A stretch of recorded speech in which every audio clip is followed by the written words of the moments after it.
Good morning to our facilitators, Dr. Gabriel Moniera and Ms. Koketso Pila.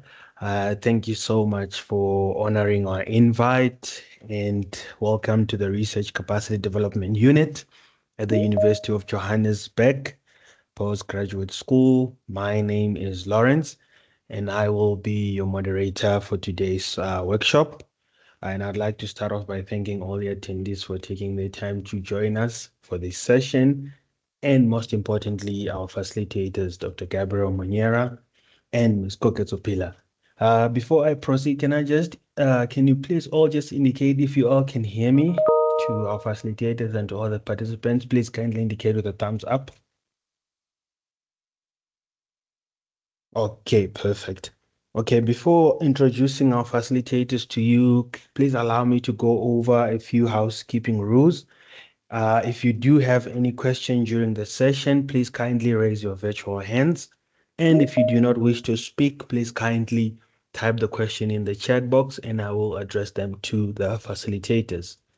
And as I've indicated that this session is being recorded, and the recording of this workshop will be posted on our Moodle communities together with the presentation slides. And I will be posting a feedback survey in the chat session. Please we kindly ask you to fill this in as we use this for our reporting purposes, as well as to ensure you receive a certificate of attendance. And I'll just reiterate to ensure, please, that you fill in this feedback survey with your correct details, which is your name, your surname, email address, so that when we generate the certificate of attendance, we generate it with the correct details. So in that regard, please allow me to read over our facilitators' bios. I would like to start off by reading Dr. Gabriel Moniera's bio. Dr. Gabriel Moniera holds a PhD in Economic and Management Sciences with International Trade from Northwest University.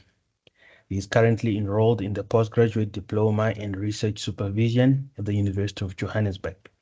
With over a decade of teaching experience and strong publication record, he has authored and co-authored book chapters and a number of articles in top-tier accredited and peer-reviewed journals.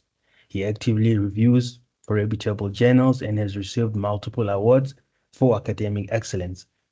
Dr. Moniera completed his postdoctoral research fellow at the University of Johannesburg and currently serves as a research capacity development specialist at the Postgraduate School, University of Johannesburg, supporting postgraduate students and researchers in academic writing and publication. His research interests include trade policy, export promotion, globalization, foreign trade investment, regional integration in Africa, market accessibility, measurement, and 4IR trade-related research.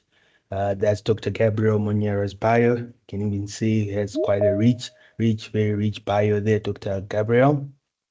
And moving over to Ms. Koketsopila. Ms. Koketsopila holds a Bachelor of Education in Senior and FET phases, honors in STEM education, and a Master's in Science Education obtained with a distinction.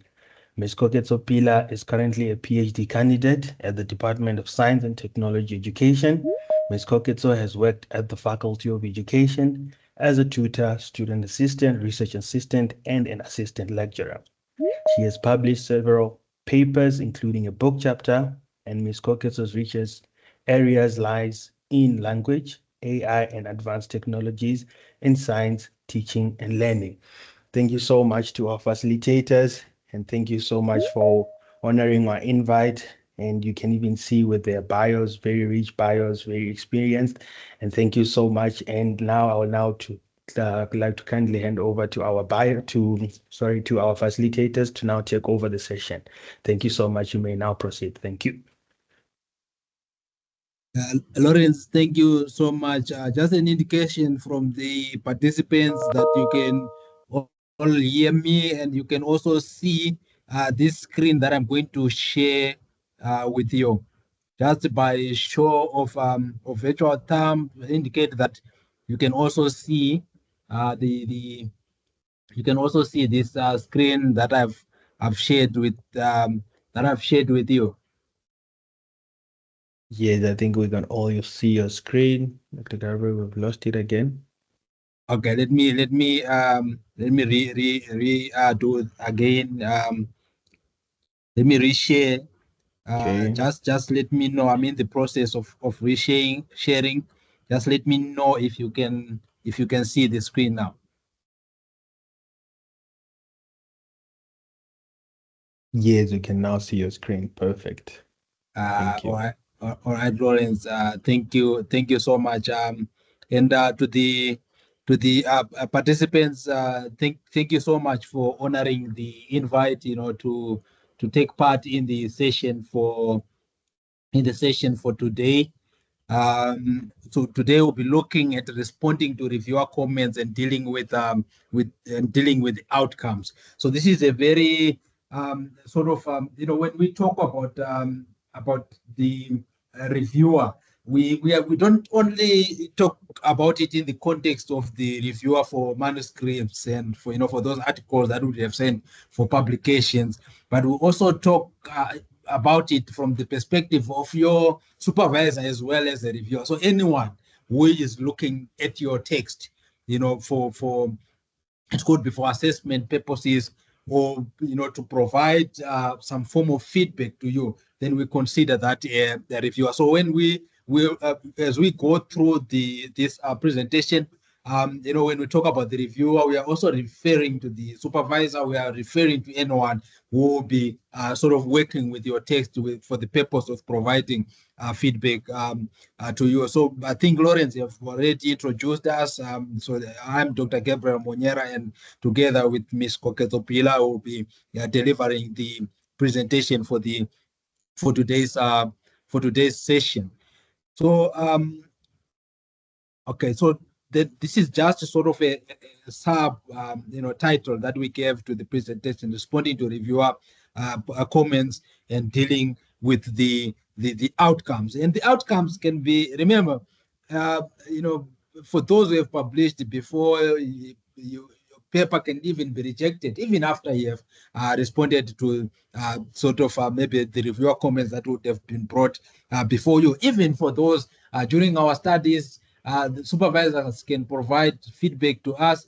Then even after actioning that feedback, they still provide feedback again, or even sort of dispute some of the things that would have done and offer new suggestions. So this is sort of for those who are studying, it's a continuous process, but at the end, it will just lead to and improve the quality of the research that you will be doing. So the outcome always will be of improved quality if the process is done, diligently, and if justice is done to that particular process. So this is the outline of our presentation for today. We'll just talk a little bit, about this issue of responding to, reviewers' comments, just offering a bit of definitions of some key concepts that are sort of linked to this topic. Then we will look at the response process, dealing with review outcomes,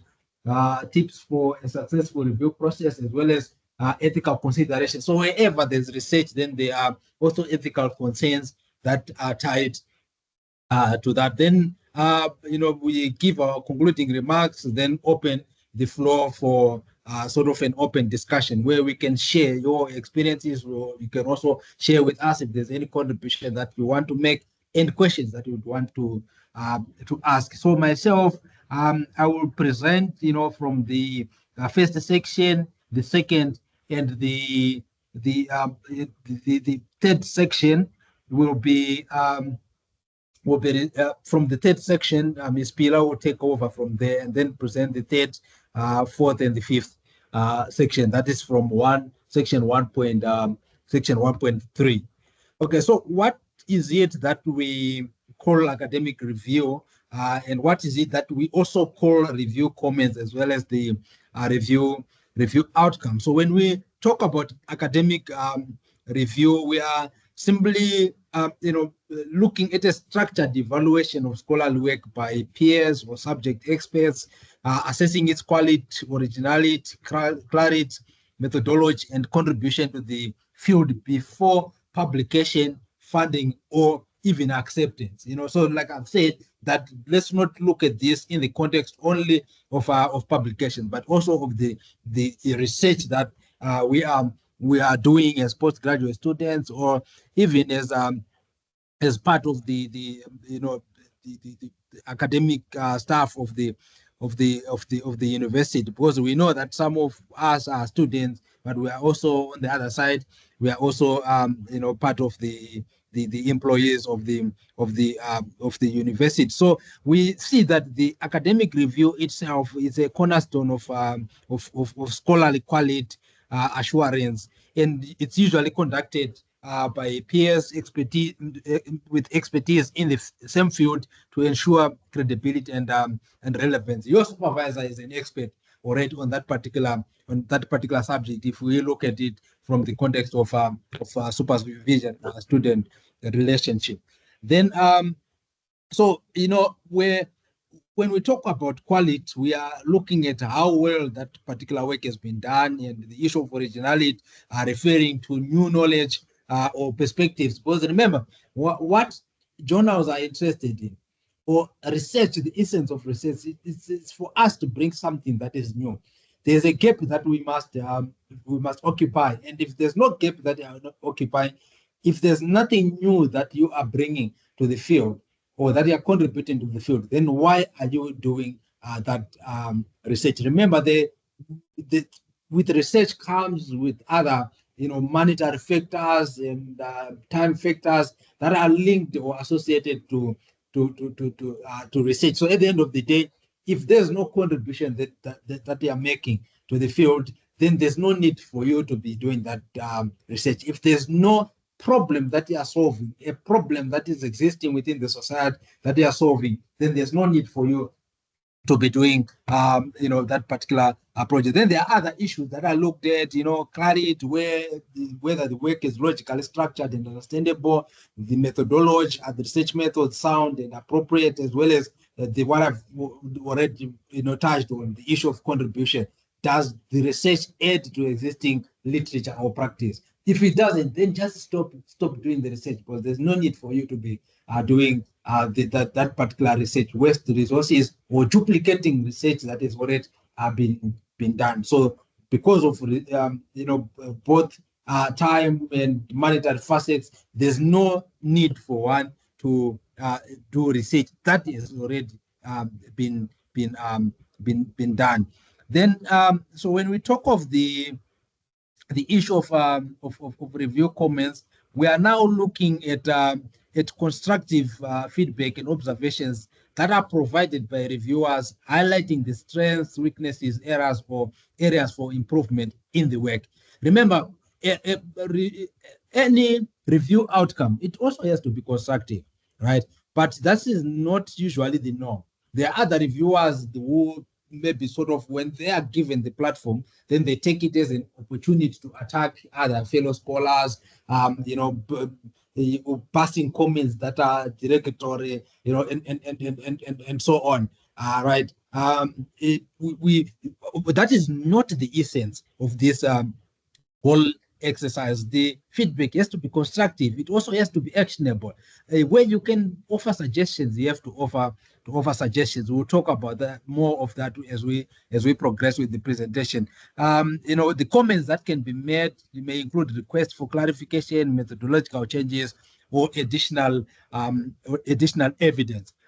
Then so the feedback can be positive. It should also be critical. So when we talk about issue of acknowledging strengths, then that's the positive part. Then when you point weaknesses, you are being critical. So it is important, so that the quality of the work that is being done is it's sort of rigorously reviewed. Then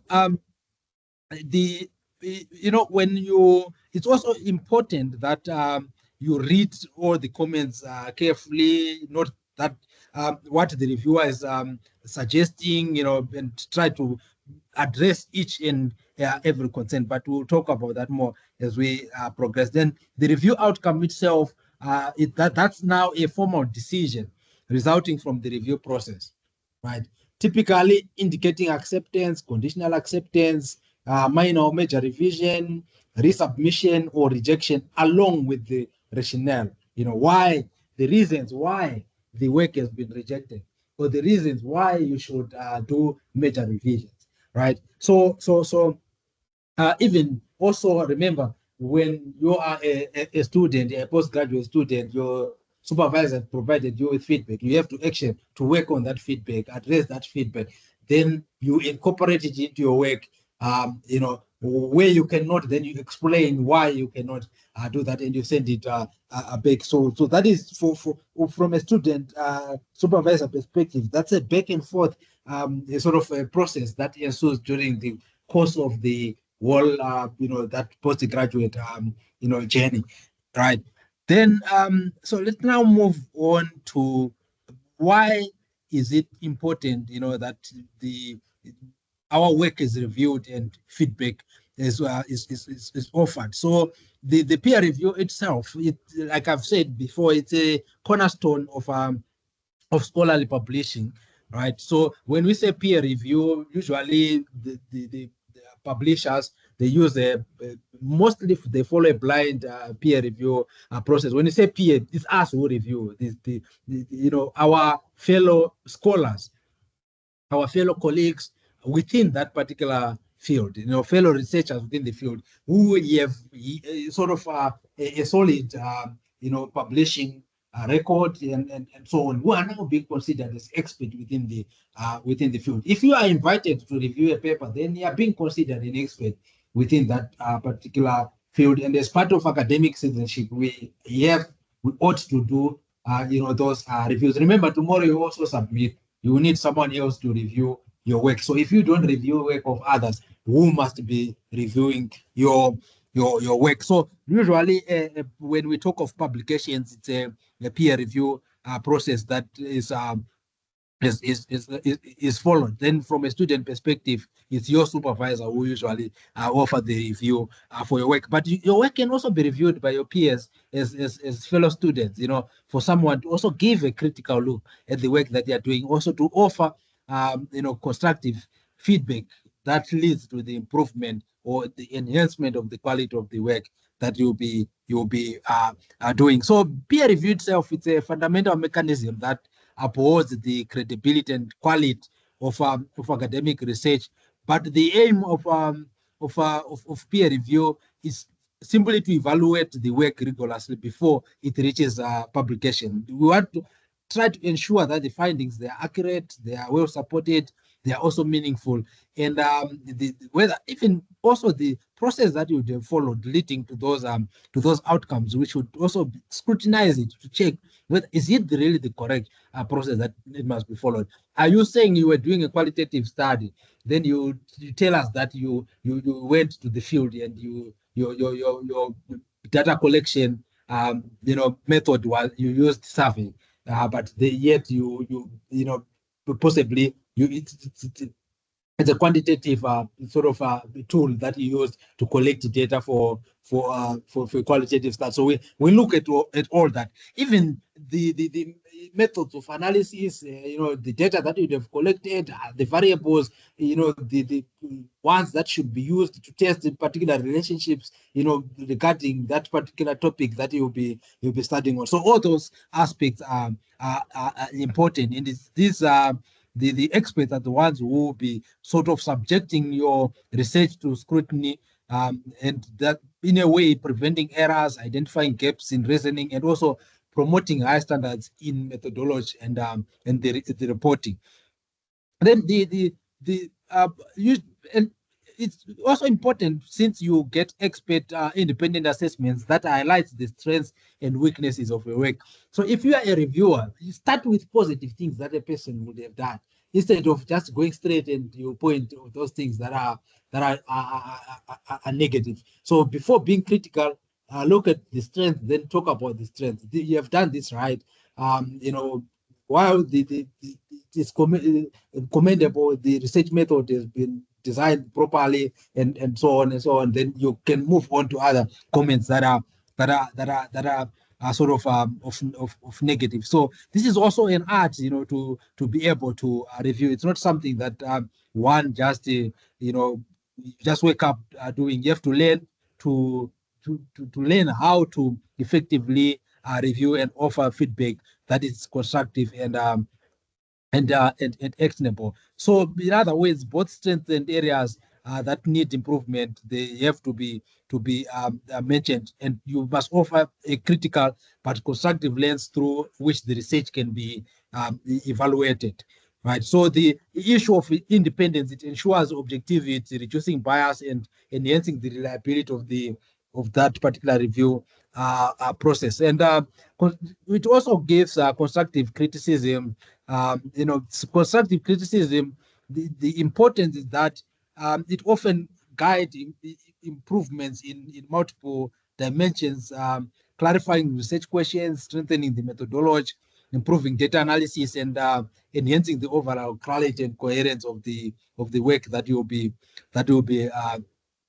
doing. So if feedback is thoughtful, it actually encourages a deeper reflection on the study's design and interpretation, often resulting in a stronger and more robust final output. So the output, the end result, it will be have been subjected to a rigorous process, and that will be remember, if you pass with 50%, you have still passed, right? But there are others who would have passed with a higher margin, so which also reflect a higher quality in the output that they would have produced. Also, the feedback can range, from minor edits to major rework, influencing whether the paper is accepted or not. Right. So that is the but the feedback, it's very valuable, right? It's very valuable. When you have minor revisions, then you can just ensure that you polish and issues that relates maybe possibly to the stability of your work. But when we talk of maybe major revisions, then that means that you have to sort of significantly enhance the scientific contribution of the work. But we'll talk more about that as well as we progress. Emotional reactions to critique are normal. You also have to learn to separate the professional feedback from personal feelings, personal attacks, orientations, bias. We experienced that a lot. At one point in time, we submitted a paper with a friend to the paper was on the war between Russia and Ukraine. But also in the paper, we also had, I won't review the stance that we were taking, but we had our own sort of orientation that was explicit, but it also seems then the person who reviewed the paper was also on the other side. So his response was like an attack on us in a way. He didn't, whether maybe it's a he or she, but the person did not look at the work objectively and offer feedback that is critical but constructive. So it's very important for you to separate bias, issues of feelings, and so on, and emotions from the work that has been done. Even the geographical location where the work is coming from, who is publishing it, but that's why the process, it's always should be a blind peer review process where you are not knowing each other. Why? Because if I know you, I might just say, because I don't like so and so. So obviously, my review is already biased. Or you are my friend, then I'm going to be able to be lenient on you because I want your paper to be published. So there are many things that can lead to biasness when you review, including even if upcoming researcher, if it's an upcoming researcher, sometimes you might think of, let me just, because it's an upcoming researcher, then you look at the work at a level of an upcoming researcher, sort of. But whilst you are sort of, sacrificing other facets that relates to quality and enhancement of the study. So it's very, very important to manage emotional reactions, both the one who is reviewing as well as the one who is actioning on that feedback. So usually, if the engagement is constructive, that can actually sort of transform initial frustration into a productive action. So it's important always for feedback to be constructive, mentioning the strength as well as the weakness. So in feedback itself, you should see it as an opportunity for growth. So instead of viewing the feedback as rejection, you have to see it as a valuable learning experience. Incorporating reviewer suggestions also improves not only the work that you'll be working on, but your skills as a researcher that you can use when you are also engaging in future, research, your future research endeavors. If you decide to take the scholarly route, you won't only write one paper. You'll start with one paper, then but with without really noticing there are 2, 3, 4, 5, then you continue like that. At the end, you end up with maybe 200 papers on your profile. But it's because of learning the art of responding, amongst them responding to reviewer comments and also dealing with the outcomes. But the rejection, it's part of it's rules of the game. It happens. So sometimes the same paper that is rejected, sometimes it can be rejected even without comments. But when you send it somewhere else, they gladly accept it, right? So your emotions, you have to also keep them in check. Then, so these are elements that are usually reviewed in a paper. The reviewer looks at the title and abstract. Okay, that is also related to the work that you are doing, but this is just sort of a generic structure, even of the work that you do as students when you are writing your thesis, when you're writing your dissertation, or when you're publishing, when you're doing maybe your research by publications. So the title, the reviewer usually simply, check whether is it concise and informative, and whether the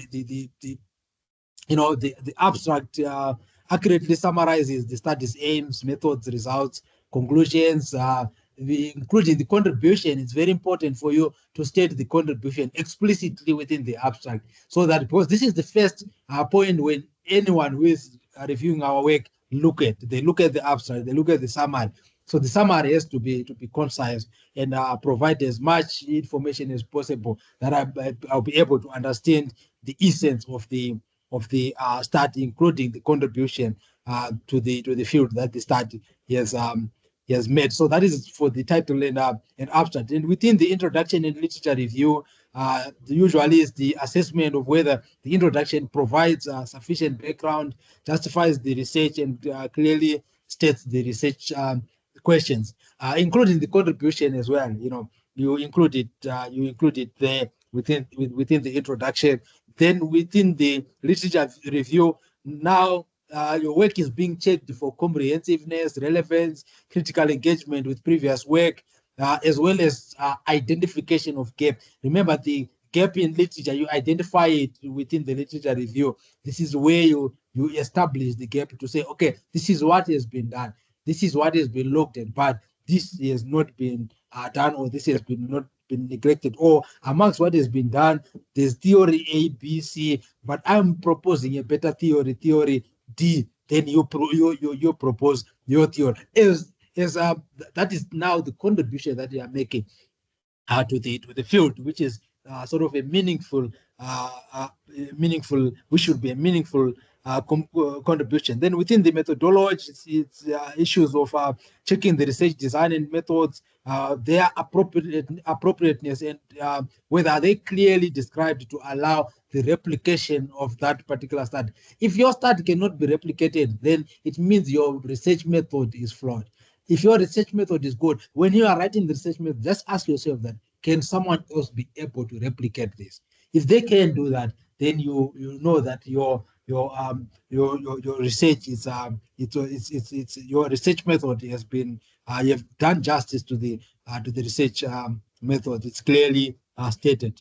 Then also the reviewers also examine sampling, data collection, and analysis for sort of the RICO and ethical compliance of that particular study. And if there's a need for you to even submit an ethical clearance form, then you have to provide that. There are journals that ask whenever you do a study that involves dealing with human, animals, and so on, then they want an ethical for you to send them an ethical clearance certificate before they even publish your research. Then within the resulted findings, the reviewers check whether the results are clearly presented, they are supported by data, and they are also logically organized. And it's important for you to ensure that tables, figures, and statistical analysis are accurate and interpretable.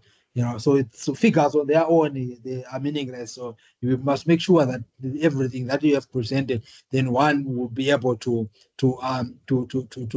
interpret that. The tables being the information contained within tables being sort of self-explanatory. I don't need to refer to the text for me to understand what is on the table. So all those aspects, including figures as well. So if you can write it in text, then don't put it in form of a table. Don't replicate what is on the table, then you talk about it.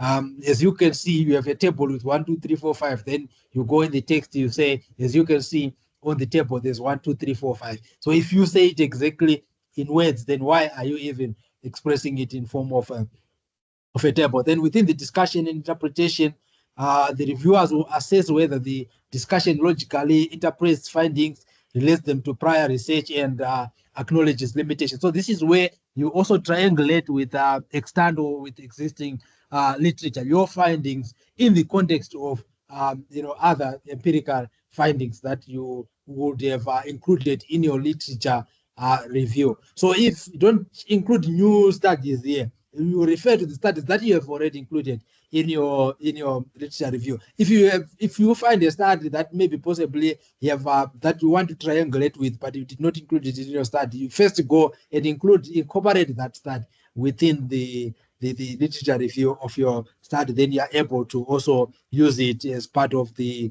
triangulation that you'll be doing of your results with existing literature. So those are some of the concerns that are checked in the context of the discussion and interpretation. Then in the conclusion, it's an evaluation of the whether the conclusion it effectively summarizes the findings, address objectives, and suggest avenues for future research. The research should not end by you.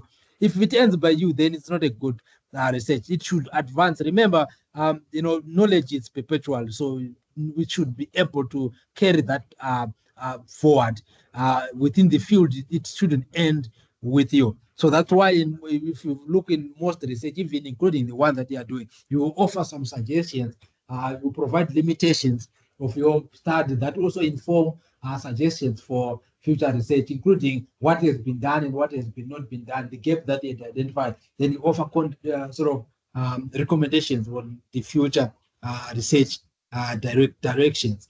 Then within the references and the citations, it's an issue of checking proper citation of sources, adherence to the referencing style guides, and inclusion of all relevant literature. So checking whether the source or the in-text citations are they having a corresponding entry in the reference listing. Then the figures, tables, and supplementary material is also checked for readability, proper labeling, and whether visuals effectively support the text. So don't just dump an image, don't just dump a figure there, don't just dump a table without saying something meaningful about it within the text, within the text itself.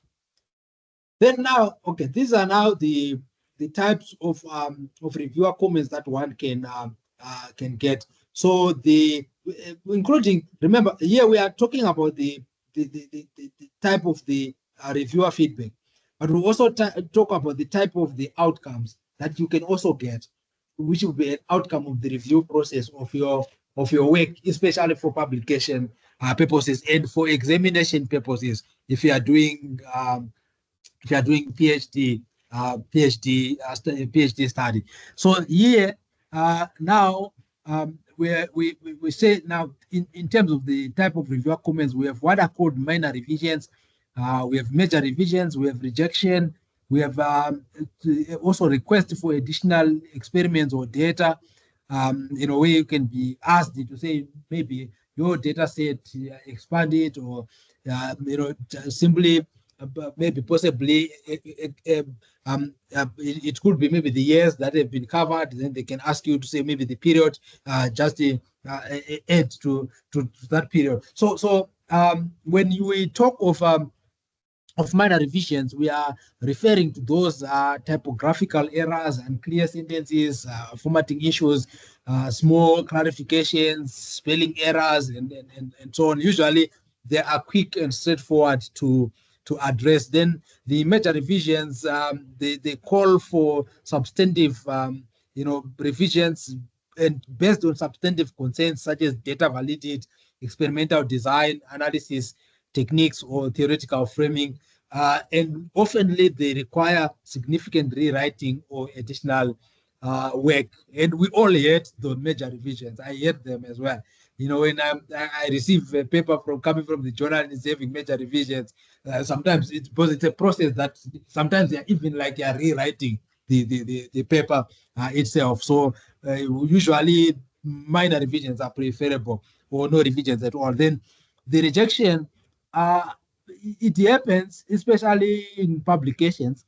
But in terms of your PhD studies, I haven't really came across a PhD, maybe thesis that was rejected outrightly. I always see major revisions, then major revisions are made, sometimes minor revisions, and sometimes it can even be accepted unconditionally as well. So, but the rejection is also there, which means that the normally when we talk of journal publications or journal submissions, it normally results from mismatch of the scope of your work and the scope of the journal. That could be one, flawed methodology, or insufficient novelty or contribution to literature. So that they can see there are journals that can even retain your work simply because they've published a lot around that particular topic. Then they don't see any need for them to continue publishing on the same if there's no meaningful contribution that you are making. So that is sort of very important. But the like I've said, I haven't seen it, but rejection is common, and it does not reflect the value of your work or yourself as a researcher. We have seen professors being told that they don't know what they are doing, as part of our review outcomes, that they are. We've seen comments like faith dumping and so on. So you have to develop a thick skin as a researcher, because it's just part of the process. But the ultimate aim, though it's abused by some, is for that to offer feedback that is constructive, that leads to the enhancement of the quality of the work that you are producing as a researcher. Then requests for additional experiments or data, maybe asked for by reviewers, for in order for you to strengthen the results or clarify findings. So you also the issue of consideration of feasibility and timeline as well is careful for you to be able to do that. But we will see that as we move on, that the fact that the reviewer has gave a comment or a suggestion or have offered feedback, it doesn't mean that if you have to action on everything. There are some things that maybe the reviewer might also get wrong, that you have to clarify to the reviewer why maybe you have chosen a particular route and not the other. So we'll talk about that. We'll talk about how do you respond to the reviewer comments. Then, so usually it's important that we must also understand and recognize different reviewer focus, and we can see that some reviewers may simply emphasize different aspects of the paper or of your work that is under review, and understanding their perspective can also help to prioritize the revisions as well. So it doesn't mean that the reviewers we have will see with the same eye all of them. But if it's a good review, then the two of them, they must have other elements that they share in common, that are shared, across both reviews. If the reviewers are two or more, but they offer their own perspective, also depending on their expertise. Right. So this is now how you respond to the to reviewer comments. So this is the response process. So you start by obviously you have to download if the feedback has been sent. You download the feedback, also clearly label it to show, so that for future purposes, if you are looking for it, then it's clearly labeled that maybe this is feedback from so and so, or maybe feedback review feedback from a particular journal. Then so you are able to follow. Then you place your files within maybe a folder that would have created and so on. Then you have to move into reading and understanding the comments. The comments are carefully. So you have to read all the comments objectively. Just start by just reading, reading through without even rushing to start responding to the to the comments. So you can read. It's also a suggestion that you can wait a day or two after receiving comments to just sort of reduce the emotional reactions and gain a perspective into what maybe the review comments pertains to. So you can read the comments, then don't start responding already. You can maybe leave it maybe for a day or two. Then after you have cooled down, if the review comments have raised temper, or sort of, that you can look at the work or at the comments objectively. Then that's only when you can start with sort of now responding to those review comments. You have to highlight or annotate the comments. So I'll show you the way that I do it always, especially for those who are looking forward to submitting papers for publication. So you have to, when you are making changes, you make changes that are annotated, meaning that when you annotate, it means you are highlighting or you are using track changes, so that the person who would have reviewed your work, when it's resubmitted to the person, they are able to follow where is it where you have made changes. So that should be specific, even in your response report that you do, or I call it a response matrix, or a response to reviewers. I'll show you an example of that. In the response, you should clearly even state the page number where you have done that, which paragraph, which line. It's also important even to make sure that if it's a Word document, it also have line numbers, so that you can refer specifically to a particular part of the work, so that the reviewer can go there straight and see what kind of changes you would have made.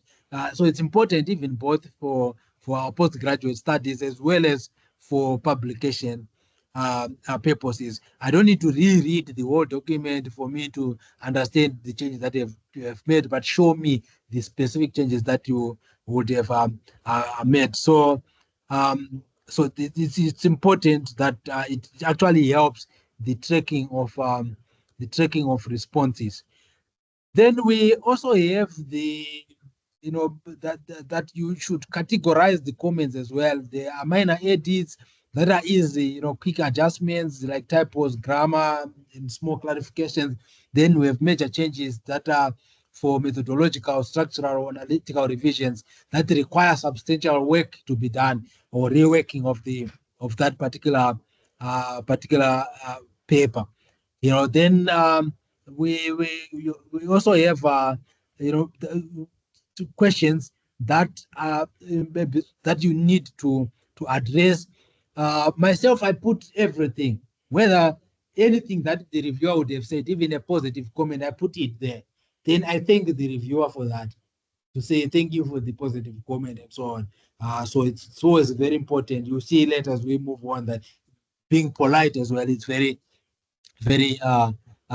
important. So you can list the questions to address, clarifications or points that need discussion with co-authors or supervisors. Then you have also to uh, to list them. Then it's important to identify recurring themes or conflicts amongst maybe if if the work has been reviewed by 2 or more reviewers, where you look at patterns such as multiple reviewers requesting the same improvement. And for those that are conflicting suggestions, then you plan a balanced approach or justify your choice in the response letter or in the response to reviewer document that I said you have to prepare, right? But myself, I normally, I'm not saying just do that, but I focus mostly on but there are some reviewers who can maybe suggest, who are sort of disrespectful even in their review process, where at the end you might see that but there's no need for me even to listen to what these guys are saying. So I normally try to address any comment that I can address, whether it's coming from a person from a point of a critical point of view, or it's coming from maybe a positive perspective. So I do look whatever that I can action on, I action on it. But what I cannot, I leave it. Because if you say maybe this work, it should not be published, then what do you want me to say? I should say yes. No, I can't say that because I want my paper to be published. So I will ignore that. I will greatly ignore that. I do that a lot. I've done that. But I'm not saying do it. You can listen to what the reviewer is saying. Then we have it's also important that where the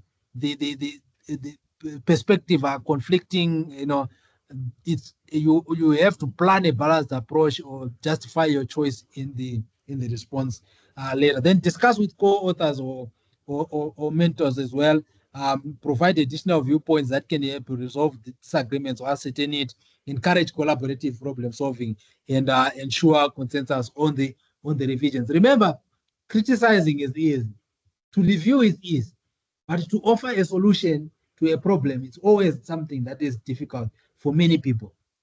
You get a lot of critics, but you get a few who can offer suggestions to resolve that problem. I can say your sentence is difficult to read without even mentioning where is it difficult and what is it that you can do to improve the readability or the clarity of that particular issues of conciseness and so on.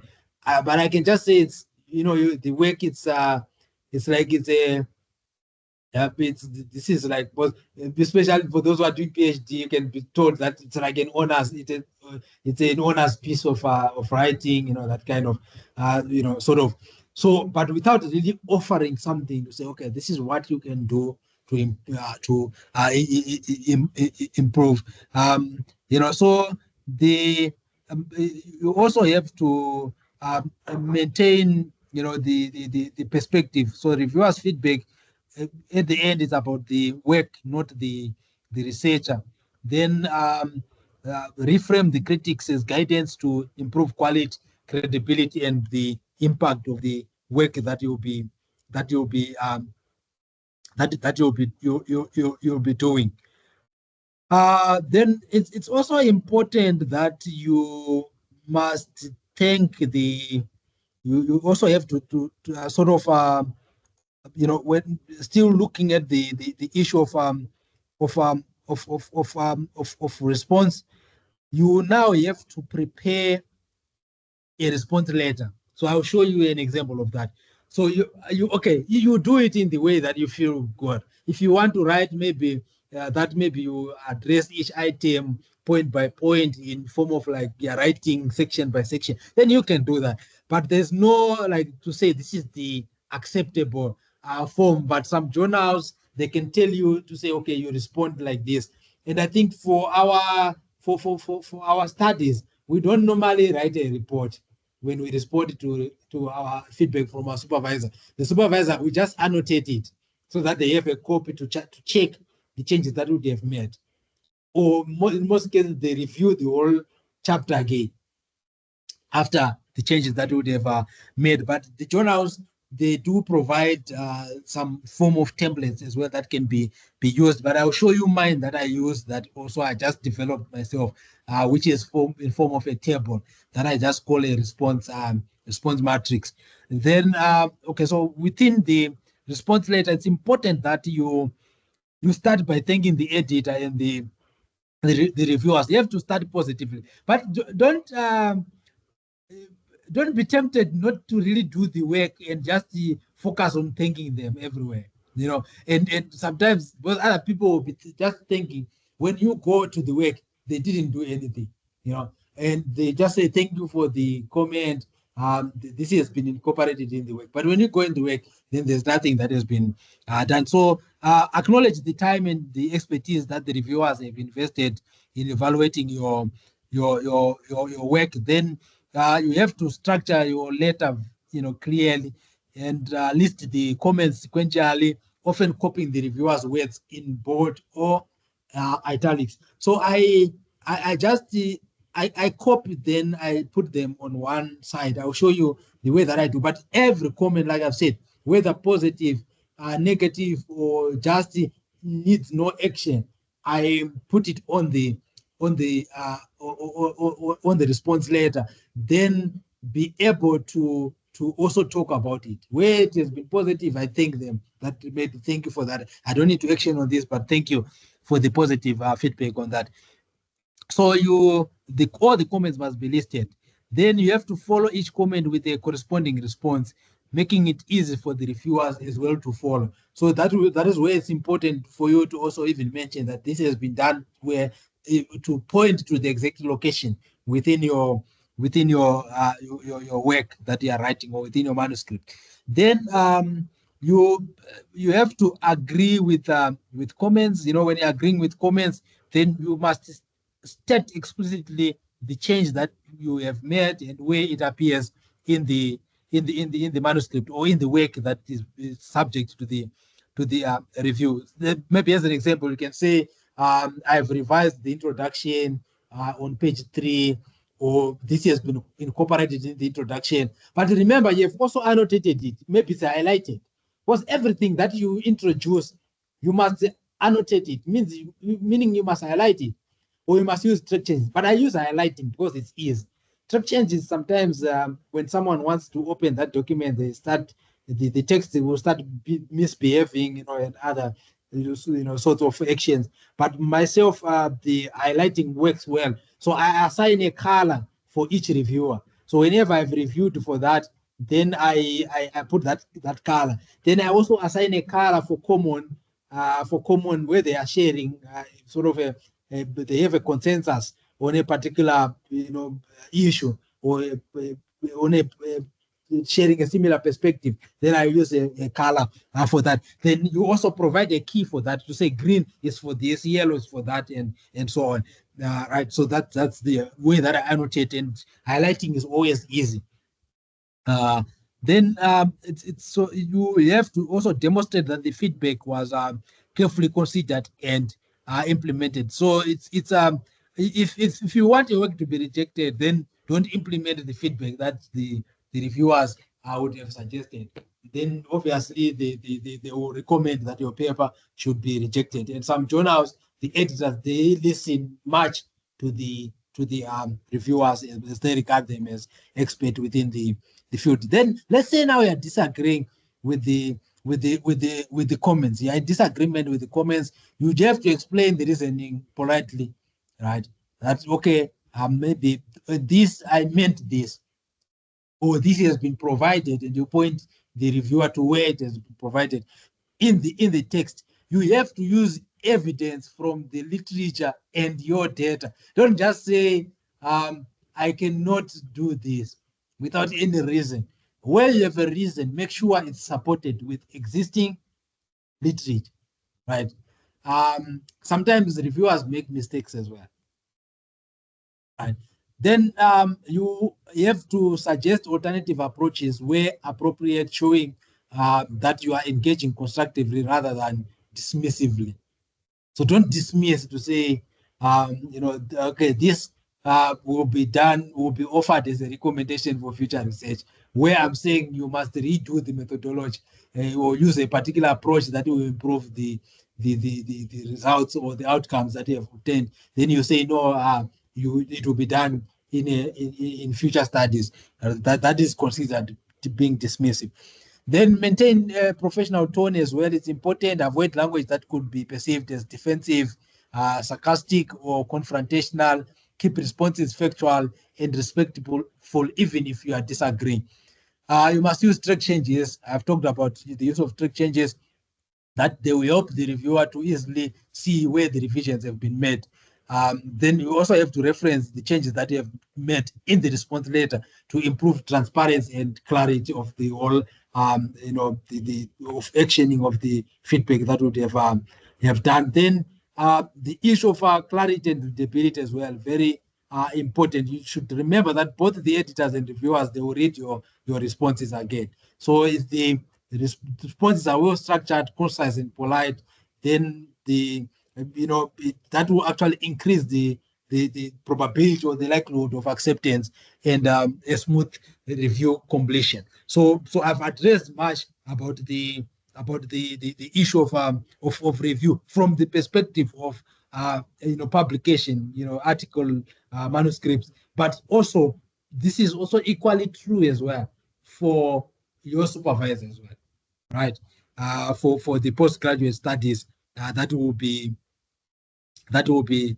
will be doing. Then you have to revise the manuscript. So it's important now that you carefully implement all changes that correspond to the reviewer request, balancing thoroughness with clarity, then making sure that you clearly highlight the changes in the manuscript using track changes. I've already mentioned that, or any highlighting, colored text or highlighting that you can done, anything that distinguish or clearly show what would have been done or the changes that would have made in your work. I use highlighting because it makes it easier for me. So I just use color.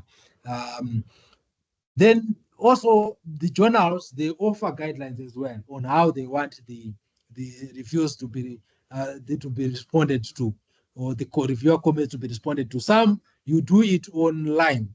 When you do those, you have to provide your review changes online, but mostly even those that do have an online platform, they also allow you to do it separately. Then you upload the review document.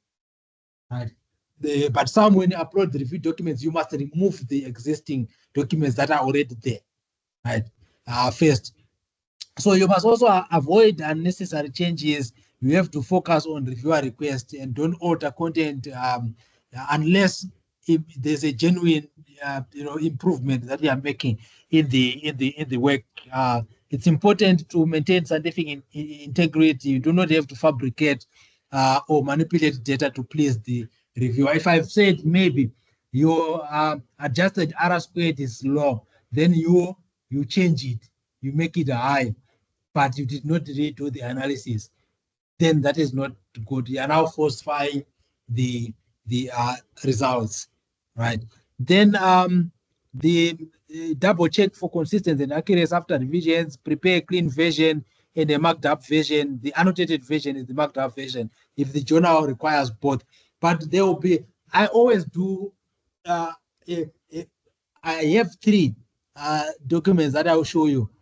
The response matrix or the response to reviewers. Then I have an annotated copy. An annotated copy, it's simply the document that you would have submitted, but now with the changes that they are making. So annotating them, showing them, highlighting, using track changes and so on. Then you have another clear copy, which you do after you have finished with the annotated copy. Then you clean it now, removing all those highlightings that you'll be doing, removing track changes, accepting all track changes, and so on, so that it's a clean document. Okay, so Then it's also important to keep a log of all the changes for your records, right? So you have to keep a log of that. Otherwise, when another, because you don't do the reviews don't only done once. Like I said, it's a back and forth process until your paper is published, until you have submitted your finally submitted your thesis or your dissertation within the repository of the University of Johannesburg. This is a process that is ongoing. So you still need to know what is it that you changed the last time. Otherwise, if you don't know, then you end up going back to work that you would have already, made significant changes previously, right? So this is just the, um, you know, still when you disagree with the reviewers, normalize disagreement. When we say normalize disagreement, we are simply saying that you are, so sort of, for you, it shouldn't be something that should not happen. Like I've said, it's part of the process, isn't it? So you have to put it in mind that this is a common encounter, right? It's a common encounter that sometimes the reviewer comments, you may not really fully agree with what they will be what they will be saying, but it must be handled. That disagreement, you have to handle it professionally. Then provide evidence for evidence-based reasoning. Like I said, if you are disagreeing, refer to literature. Don't just disagree for the sake of disagreeing. Maintain a professional tone. Suggest alternatives. Recognize reviewer expertise, but defend thoughtfully, and also the editor's perspective as well. There are sometimes I don't know, maybe possibly what impact that could have had in the work that I've been trying to do, and but sometimes I also make the editor to be the referee. Let's say maybe one reviewer is being mean, then the other one is really good. Maybe also being offering constructive criticism and suggestions, comments. But the other one is maybe saying he has already recommended that the work must be rejected. Obviously, I just leave it in the hands of the editor that you are the one who, you have to at the end make a final decision. So that is important, and so it's a what editors want to see is it's a reasoned and well-supported arguments, not emotional responses. So professional disagreement can also strengthen the manuscript if you handle it, properly. So these are just some examples of the response matrix, the response matrix itself. So this is when I respond to the reviewers, I make a table like this with the number. So this is the comment. So I number my comments 1, 2, 3, 4, 5, 6. Then I have the comment. So this is the comment that I'm just copying directly. I'm just copying this directly from let me just look for a pointer here. Okay. I want the laser pointer. Okay, I've got it. Okay. So here I'm saying this is just the comment that I'm copying directly from the comment. Then I number them 1, 2, 3, 4, 5 per each reviewer. Then I've already indicated that for this reviewer, if you see any green color in the annotated copy, then it means it's the changes that have been suggested by this reviewer. Then I also have the reaction that I'm making.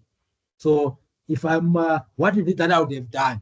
So for example, he said suggested directly accept this article. I'm not making this up. It just came from a review of one of our papers. So the suggestion was that directly accept this article. Then I said, thank you for the positive review, right?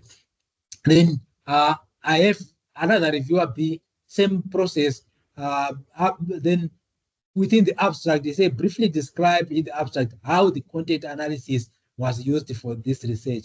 Then I've indicated that I've included this in the abstract. So if you go to the abstract, you will see there are some sentences that are there with yellow color highlighting, showing the changes that I had made in the context of what this reviewer had had suggested. Then, okay, so you can even see in the abstract they have done that. The qualitative content analysis examines policy documents, thread. So I'm responding to that, to the comment of that reviewer. Then I've also, these are, if you are using track changes, you know where you get track changes review, then you go on track changes, you click, you do track changes for everyone, then you start doing your track changes, you know. So then this is what the reviewer can be able, is used to easily follow on the changes that you would have made. Then besides this, so this is the annotated copy. Then you also have the clean copy. So you can see this is my clean copy. It doesn't have any highlighting in it, right? So I'm now having a clean copy that I'll submit along with the annotated copy and the response to our reviewers for the response matrix. Then this will become your new paper. That will be after when they are now reviewing those changes. They are now, this is the paper that is now being considered as your current submission. Right. So now I'm going now to hand over to Ms. Pilar to move with us now into section 1.3, where we are looking at dealing with the review outcome. Lawrence, can you just usher in Ms. Pilar? All right, thank you so much, Dr. Gabriel, for that very insightful presentation on how to respond to reviewers' comments. As you mentioned that sometimes you must not put much emotions, because sometimes when you are doing research and you get such comments from the reviewers, some of them can feel like they are directly attacking you, or some of them you feel like they are personal comments are coming for you. But I think you just have to respond to them professionally and respectfully, as reviewers would have stated within the paper or rather the manuscript that you would have written. So thank you so much, Dr. Gabriel, for that insightful presentation. And now I would like to usher in Ms. Koketso Pilar to proceed further on the presentation. Thank you, Ms. Koketso. You may now proceed.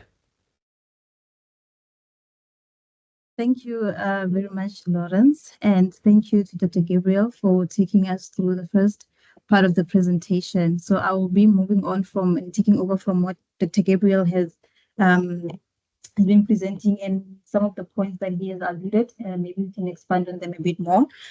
So I will look at now dealing with the reviewer outcomes, like some of the common outcomes that you will get after submission. So Dr. Gabriel touched on something along these lines where he was speaking about the types of reviewer comments. So this is the outcomes that these are the outcomes that you're going to receive after your submission. So the first outcome will be for them to accept your paper. So this means it's the congratulatory messages where your paper is thoroughly being accepted.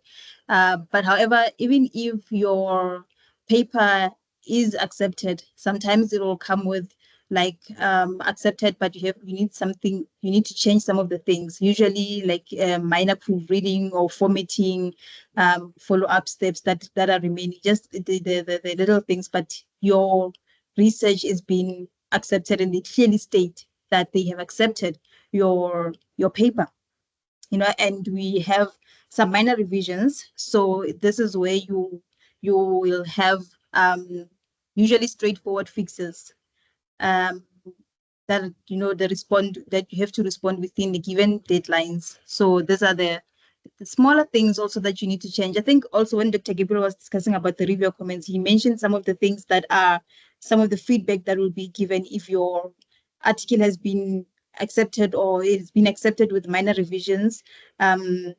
Or sometimes they didn't maybe clearly state if they accept, but they just give you for them to make the final decision, make this type of revisions. And we also have major revisions, which requires a lot of significant work that needs to be done, and it will also be reviewed again. So this is an opportunity to use the feedback to strengthen your paper and resubmit carefully the changes that have been made. So this is as compared to the little things, the minor revisions. This now requires you to extensively work on your paper to resubmit it again, and then it's going to undergo review again to see that it meets the criteria that they need, or it's in the state where they can now accept it.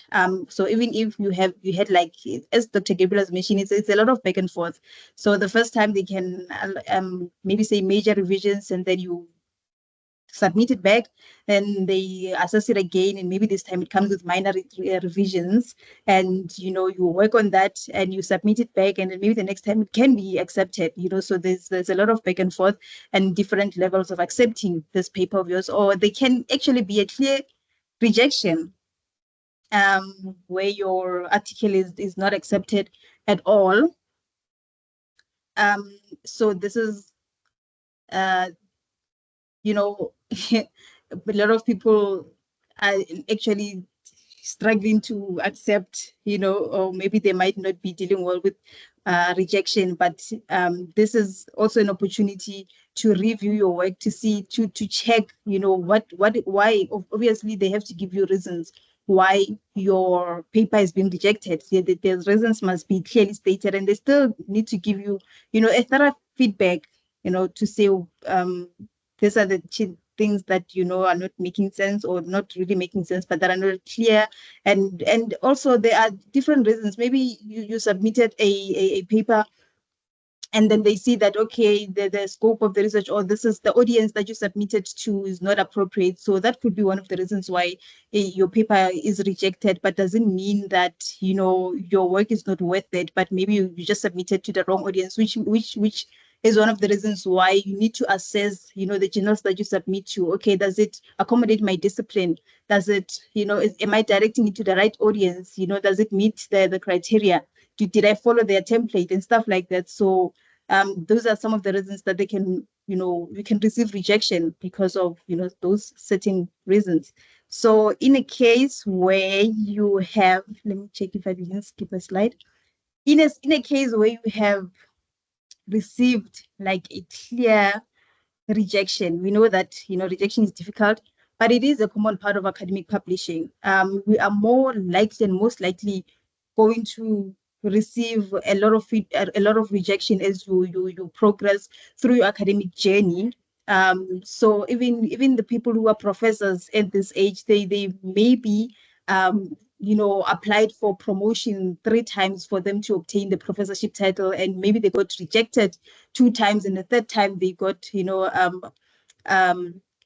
approval to become professors. So it's so imagine if you would give up, or they would give up in the first rejection, then it means they would not have obtained the professorship title. So it's the rejection is part of the academic journey, and even publishing, it's the same thing. It's the same approach that, okay, I can be rejected, but that is not the end of the journey. My paper can be rejected, but that is not the end of the journey.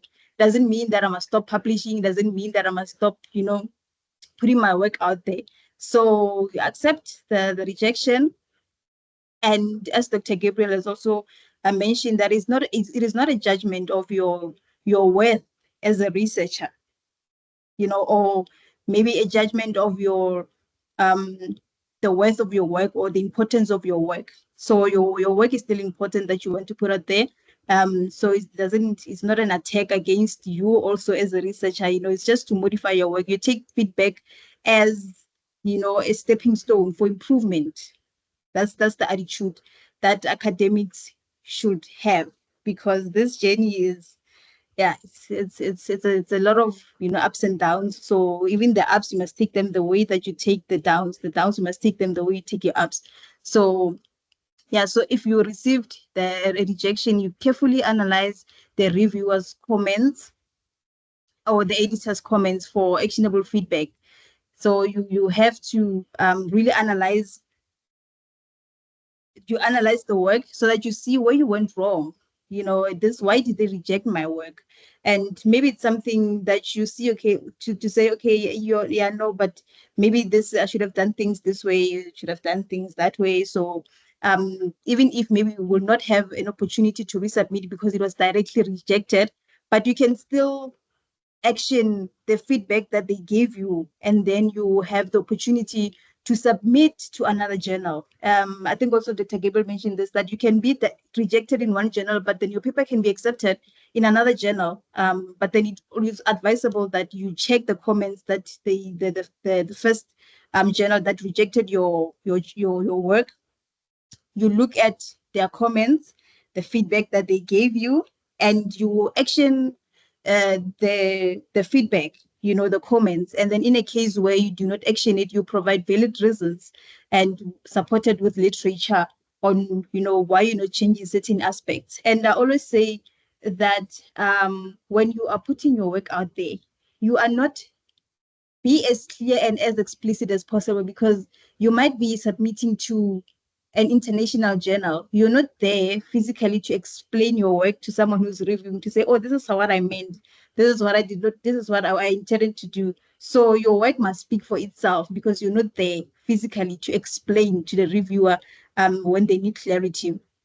So that is the one thing that we need to keep in mind when we are putting our work out there. So you can revise your work again and then submit to a different journal, which maybe they might accept it, but that doesn't mean you must give up on a paper. If you see that, okay, this paper is really valuable, like I've also mentioned, that maybe you submitted to a wrong audience, then you can submit to another one, then they see the value of that to say, okay, but this is relevant for our audience. So they take it and, you publish it as well. So during your revision of the comments, it is also recommended that you consult with your colleagues or your mentors to respond and for advice in improving your manuscript or your piece of work.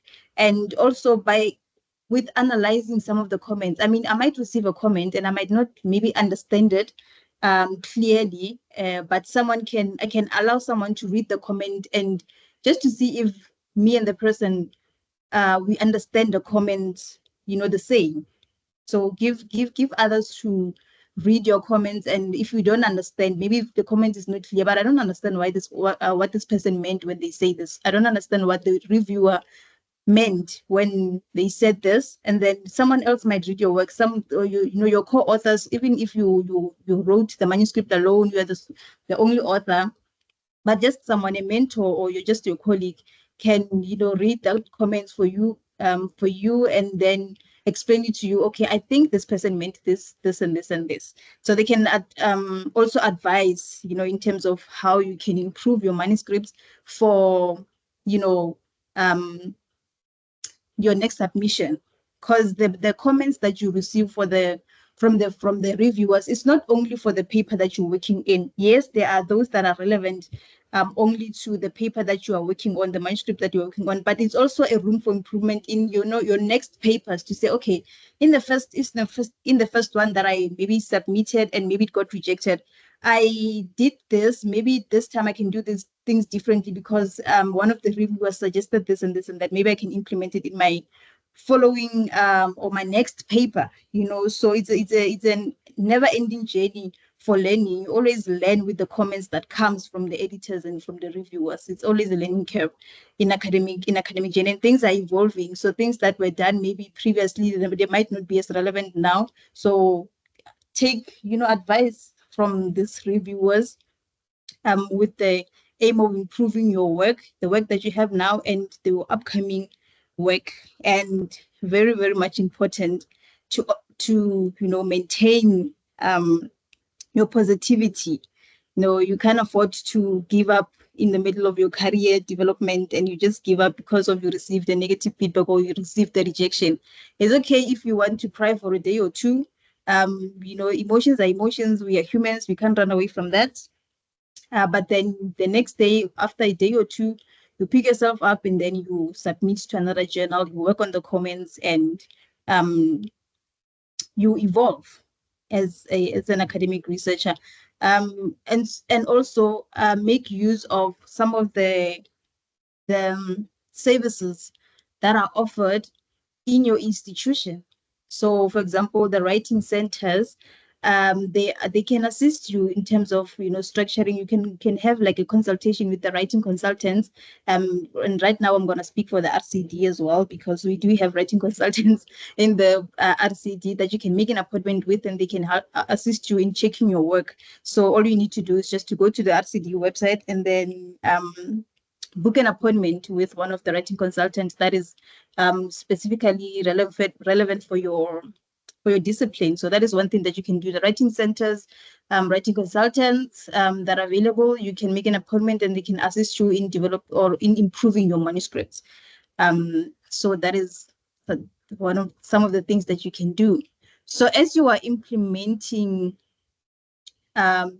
your revisions, so these are the tips for successful revision process. And Dr. Gabriel has also touched on some of these aspects that I will be talking about. So for example, when you implementing after you receive your feedback and you cry for a day or two, don't prolong the you know, starting to work on your revisions. Yes, Dr. Gabriel mentioned that you can you know, take a day or two just to process your emotions based on the feedback that you received, but you don't need to delay it further.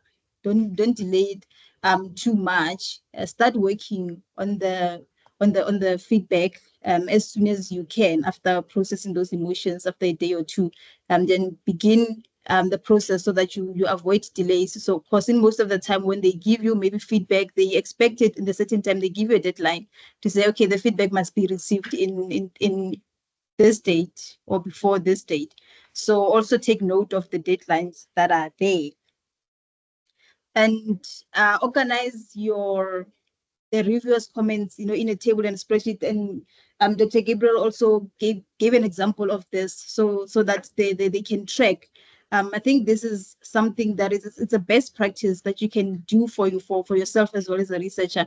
And even in your starting point, it doesn't even need to be a manuscript that you're gonna submit to a journal. Even for your research proposal, for those who are starting with you know, the research proposal, this is something that you'll do. Of course, you will, you know, we know that a research proposal itself there's a lot of back and forth between you and the supervisors before you can agree on the finalized documents to say, okay, this is the final proposal that, you know, we are approving. There's a lot of back and forth that is going there. So there's always going to be a room for making, you know, you're always going to receive feedback from your supervisors, and you'll always be required to implement and make certain revisions. So it's always advisable to have a table or even a spreadsheet, whatever works for you, to record all the changes that are being made. And even the supervisors these days, they require that when you submit your proposal the first time, they return it back with comments. And then the next time you return it, when you work on the comments, the next time you return them, they want a revised proposal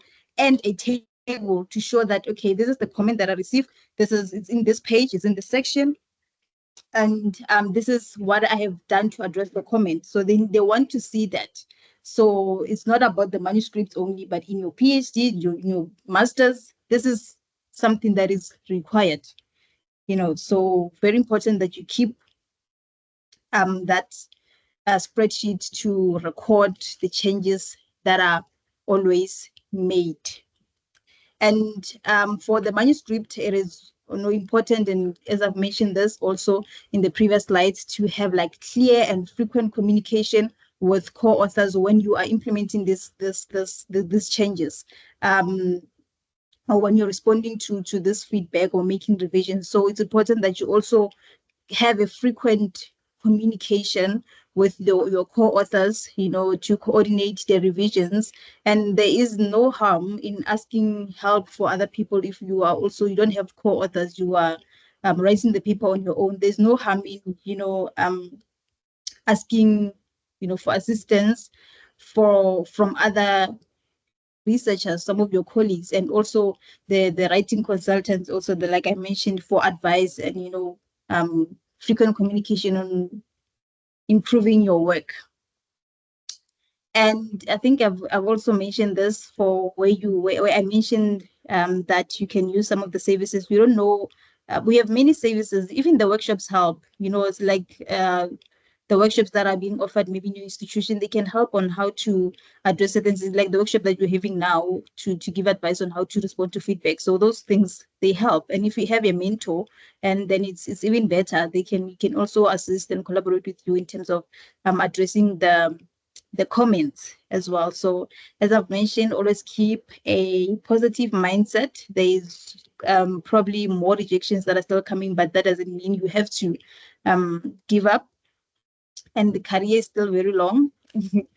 So you need to keep a positive mindset all the time. So these are some of the successful tips that we can give in terms of revising your work to submit again or to submit to other journal articles. And ethical matters as well. It's very important that you academic integrity is one of the fundamental things. Maintain honesty in all aspects of your research and your publishing. This is a very big thing that you can do for yourself and for your work as a researcher. Integrity is a key thing. So avoid any manipulation, any fabrication of data, just to satisfy the reviewers. Just because the reviewer said, okay, or they recommended something, doesn't mean then you must do it. You must, do that thing without the right steps. Just because they mentioned that, okay, it will be good to add this and this, but then you need legal rights for you to do that thing. You still need to follow the right procedure. You still need to get ethical clearance. You still need to, maintain honesty in your research. Don't just do things because the reviewer said that. You'd rather be transparent and when you submit back the work, be transparent to say why you couldn't do that particular thing, but don't falsify anything, don't manipulate anything just to satisfy the reviewer. That is highly not recommended. So there must always be transparency. Emphasize transparency in your work. Your work speaks for you. Your work has your name on it. So if you're going to do things the illegal way, then what are you saying about yourself as an academic?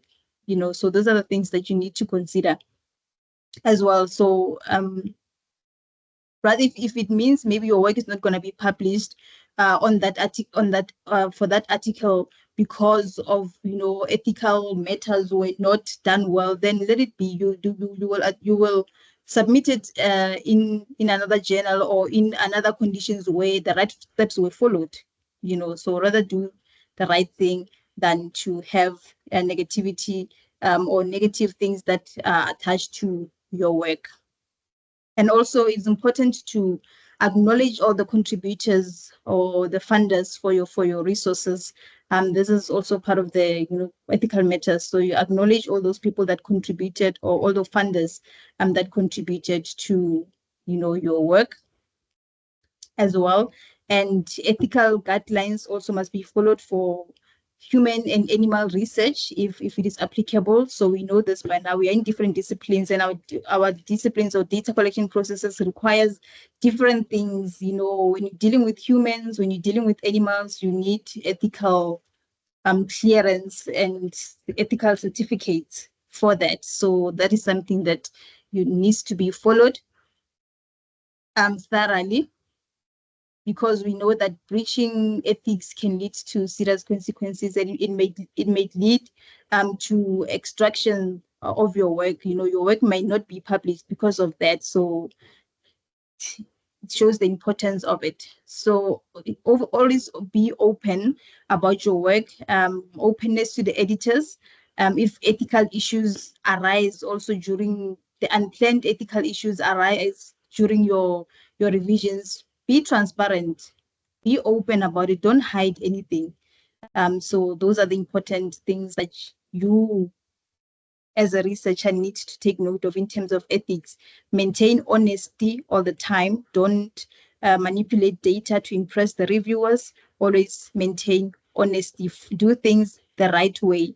Rather wait for things for your ethics to be approved for you before you do certain things. You collect data that involves animals or humans. So be patient in your process. because rather do things the right way than to have consequences. So just to make the concluding remarks, remember that, you know, reviewer comments are very valuable, and there are tools.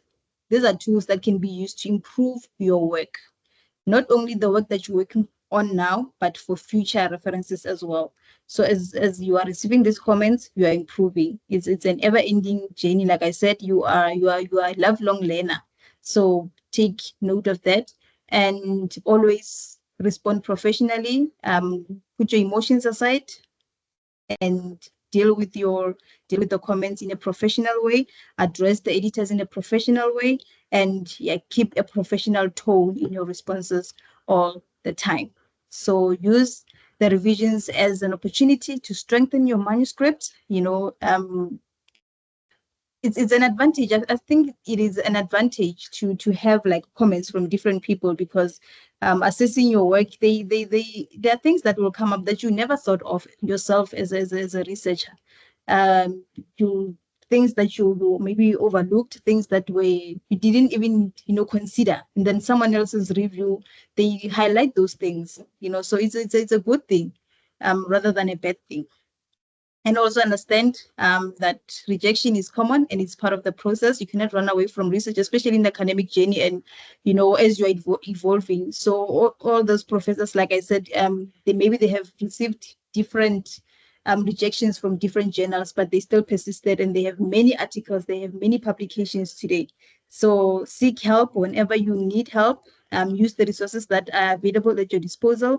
Use the institutions, the services that are available in your institutions. There's a lot that is available in institutions. Being a student in an institutions, you have many opportunities. Maybe some of them you don't know about, but try to find the information and make use of them. So I think that brings us to the end of our presentation. And now I will hand over to Lawrence to lead us into the open discussion segment, where we can have like an open discussion, and those who have questions can raise their questions. Over to you, Lawrence. Okay. Thank you so much to you, Ms. Koketsopila, for the very insightful presentation on the other part of responding to reviewers' comments and dealing with the outcome. We really, really appreciate your expertise on such an important topic. It's always important to know how to respond to reviewers' comments and also dealing with the outcomes. We really, really do appreciate that so much.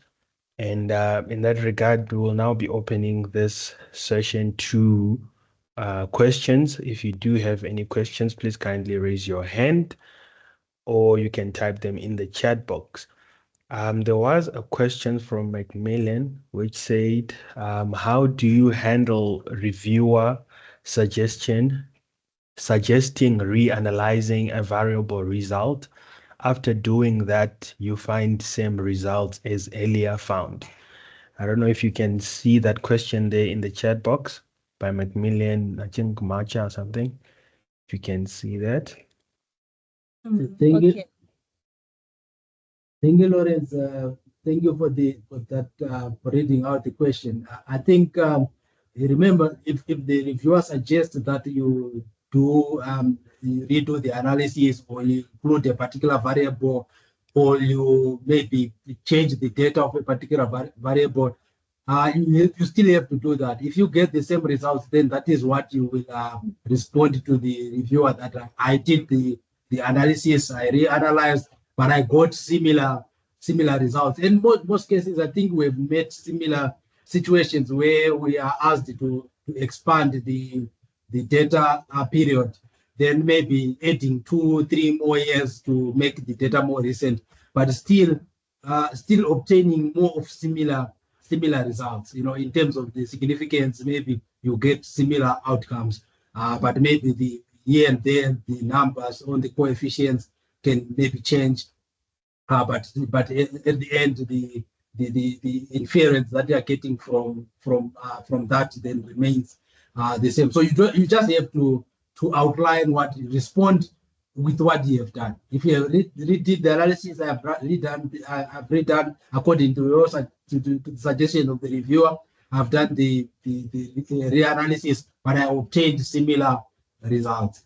As long as you are being truthful, you are not saying you have done it yet you did not do it.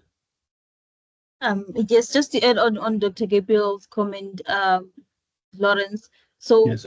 in our presentation, we did mention transparency, that everything that you do, as much as you acknowledge the reviewer's suggestion and show respect in terms of that as well, and then you describe, you give like a follow-up on what you did, the steps that you have taken to implement the changes.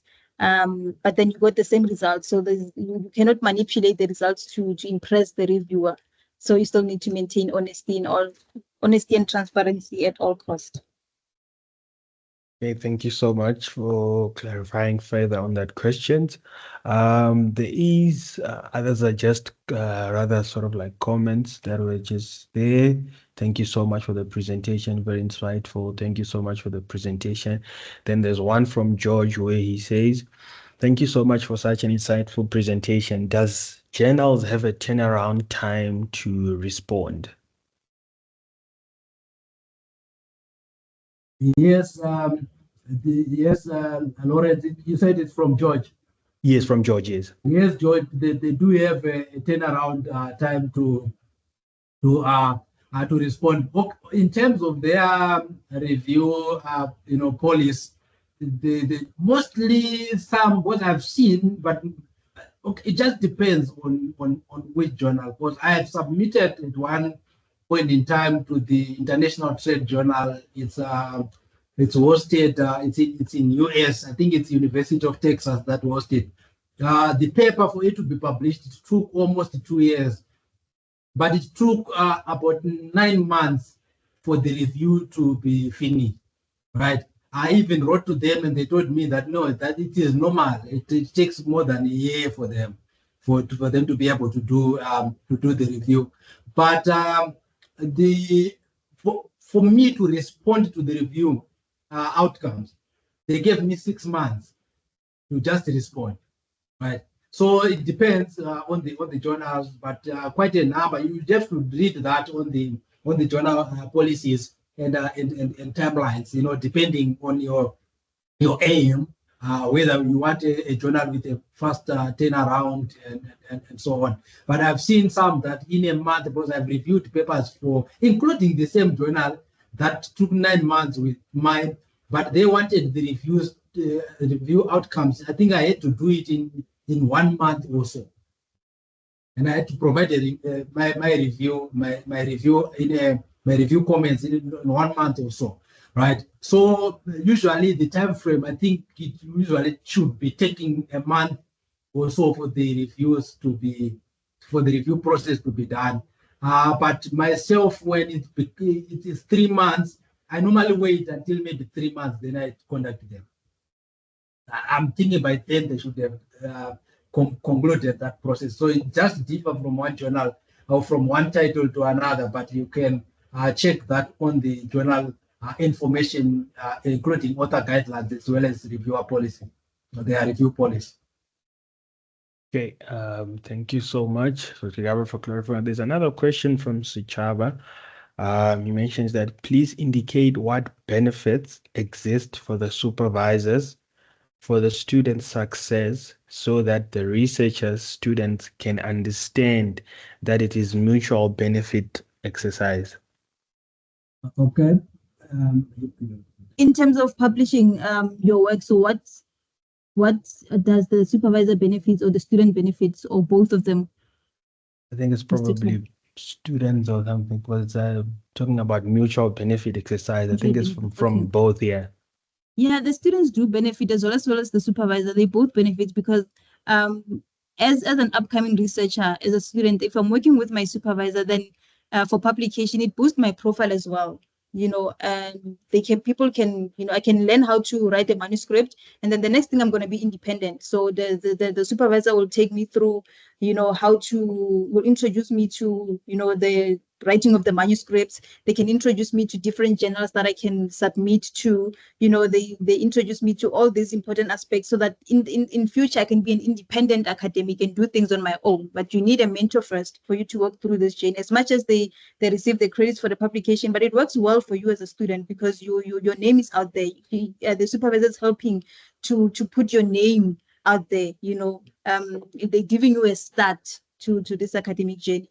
And also they can also assist with funding as well, because this journals requires payment. So in the conferences, they require payment. Some of the supervisors even pay for the students to go abroad to present in different workshops, international workshops. So it's a mutual benefit from your student, your development as a student, and the supervisor also they get the recognition for the work. But then I feel like from my perspective, I feel like the students benefit because it's a developmental process where they're developing the students to become independent in future. Thank you so much. Just to add on that, Lawrence, it's everything that Ms. Philip said. Are those benefits that are also you as a researcher or as an upcoming researcher, you need a mentor, like what she have said. So if you publish with someone who have a publication record already, the chances of that the paper can be accepted are higher, including the quality of the paper as well, because these are people with experience who have done it before. They have walked that road. They now know the rules of the game. Let me call them the rules of the game. Because remember, anything needs its own rules. Sometimes we even know that, okay, before I start writing, I know that if I say this, the reviewer is going to tell me this, right? So that's from experience, because I've been publishing. I've published it before. I've done this, addressed these review outcomes before, right? But also, besides that, you as a student, including us, just as researchers, whether you are being paid or you are not, we still publish, right? You have to, if you are deciding that you have a career in academics, you must always remain relevant, right? How do you remain relevant in academics? It's through publication, right? So whether you are being paid or you are not being paid, you are working or you are not working, you still publish, right? That's the first. So it's more about you. And for students, it's part of the qualification that you are doing, right? It's part of the qualification that you are doing. For those who are doing maybe research masters by coursework, that does not require them to publish anything. It's also beneficial for you. Remember, you would have done research. So the essence of research is for you to disseminate it in form of publication. But that also helps build your profile. In terms of financial benefits, like what she had said, you as students, you don't have a research fund, right? Where maybe part of the grants that are received from that will go, but the supervisor knows. They already know. So if you approach, let's say you've published, you approach your supervisor, maybe for a conference, for funding to go to a conference, they will gladly do so because you have contributed maybe possibly to their research fund in one way or the other. When I was at Northwest University, we had a fund that was we had like a research fund just for students, where all our publications that we're doing, like when you do masters, if you publish, then the funds goes into that research fund. But this is the one that students would access. Let's say, like myself, I edited my thesis using money that came from that fund because I had contributed to that fund.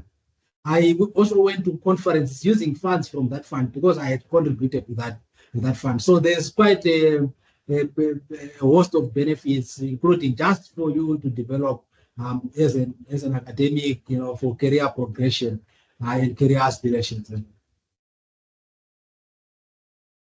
Thank you so much, Dr. Gabriel, for clarifying further on that question. There's a question from Busiso. Please share website to book. I will share the website, and I just wanted to also at the end, when all the questions have been answered, I just wanted to show everybody how you access the workshop resources, rather the workshop recording and the presentation slides, how you access everything on Ulink, because I see a lot of people quite struggling to access the workshop recording. So at the end, I'll just share my screen and I will just show everybody how you'll be able to access our model communities as well. And we'll also share our website also for the writing consultation. There is a question from Shane. He says, thank you for the presentation. I just wanted to know, how can we get assistance maybe from RCD team to review our work besides our supervisor? I think, okay, so this is also pertaining to the writing consultations. Okay, I will also show Lawrence, you. I've also, okay, I've put a link on the chat for booking a consultation with the writing Okay. consultant. All right, perfect. Okay, perfect.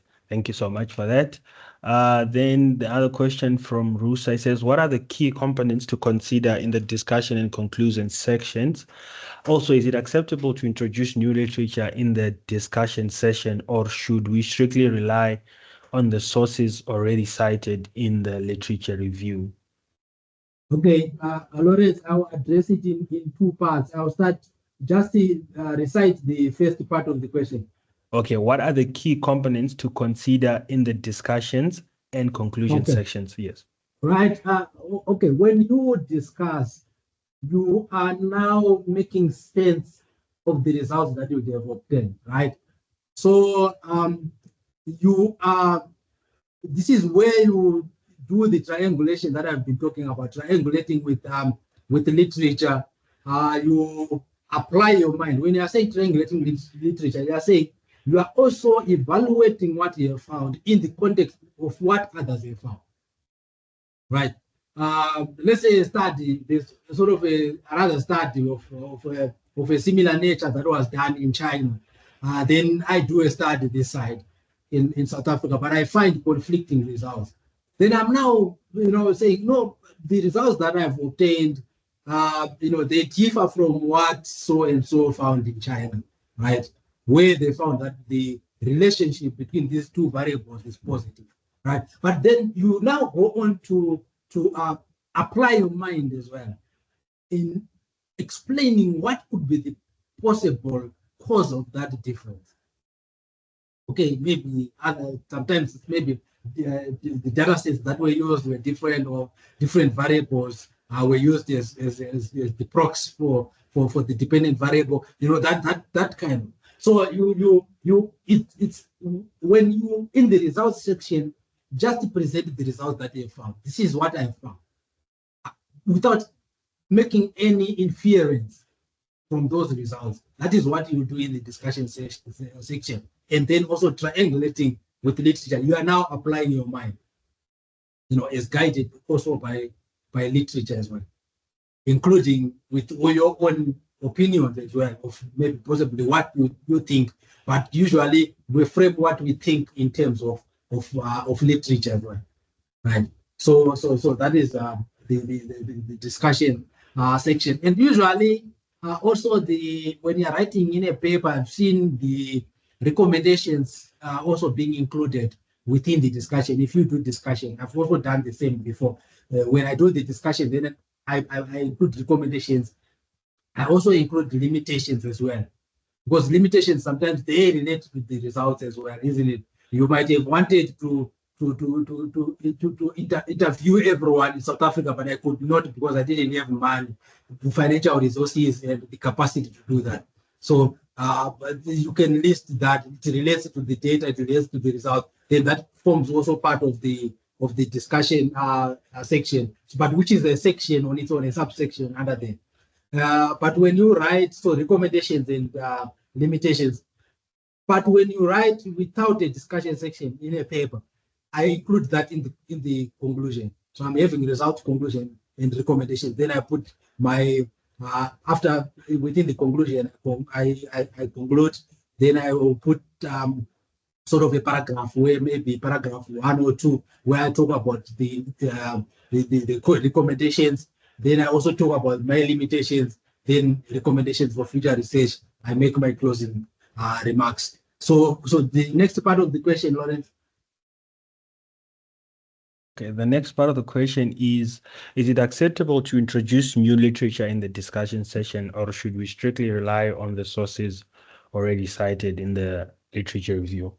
I've addressed that before during the course of the presentation. I said it's not a good practice to do that, right? Because you triangulate with the literature. Remember, when you are discussing in the context of the research, that everything that you have been doing, isn't it, within the study itself. So, but it usually communicates with the literature review section. It is specifically the empirical literature review section, right? So, which means the results that we obtained in other studies, in other geographical locations, in other settings, is relating to your study. We also want studies that are that maybe sort of conform to the same sort of conclusions that you are making, or studies that are in line with what you are doing, studies that also contrast with what you have found. So we want you triangulate with literature, but most preferable literature that you have already cited. If you did not cite it, then go and find a place within the literature where you have to talk about that and include it in the literature. Then you triangulate with your results. Okay, so there is another question from George who says, what does it mean the manuscript is in AE checklist queue awaiting completion? Is in AE. Yes, associate editor, yes. Checklist queue awaiting completion. Okay. Yes. Awaiting completion. Okay. So maybe remember, these are the process. Different journals follow different processes in terms of their review policy. But usually all those abbreviations and what it means, it will be listed on the journal website. But AE is meaning associate editor. I would guess it's an acronym possibly for associate editor. So which means the article is with the associate editor, it's within the queue. Remember, when they say queue, because it's not only you have submitted, it's not only your paper that the editor maybe possibly is looking at, but it means your paper is now with the associate editor, awaiting the outcome. Because remember, the associate editor, usually they are also the ones that will issue the outcome in terms of the decision that they are making for that particular review. So it just means that your paper is closer maybe to the decision is closer to being finalized and to be communicated to you. But you can look for that within the journal homepage. They will also talk about that, including even the author guidelines. They talk about those sort of status that you can see your paper being on throughout the stage, the publication, each stage in the publication process. Okay, now perfect. Thank you so much for clarifying on that question. And there's another question again from Muso. It says, please clarify what it means when a manuscript is said to not meet the scope. So when we talk of scope now, remember the journal, when I was talking about predatory journals, the beginning of this week, am I correct? The beginning of this week, I did a presentation where I talk about predatory and journals that are sort of reputable journals, contrasting the two. I also talked about that the predatory journals, their scope is broad. They do everything. You can submit anything, right? But remember, journals have a scope. When you say a scope, we are simply trying to say they are focused.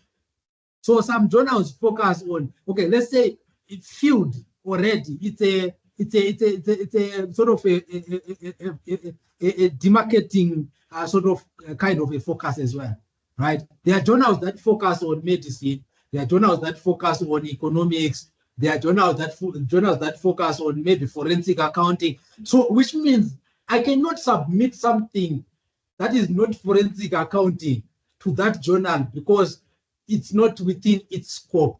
So the scope is just their focus. What is it that they focus on? What kind of publication, what kind of topics, what kind of fields are they addressing? That's what it simply means. So if they said it's not within their focus, it means they do not cover that. The topic that you are proposing, for consideration, publication consideration, they do not cover that topic. It's not like they are saying the quality of the paper is not good. but they are saying your paper is not suitable for our journal. And usually they refer you to a journal that is suitable, right? Especially if you submit to like maybe these publishers like Taylor and Francis, Elsevier, you know, so what they would do is that they have other sister journals that are there within their list. Then they will refer you to a journal that is where your topic is within their scope, or where your research is within their scope.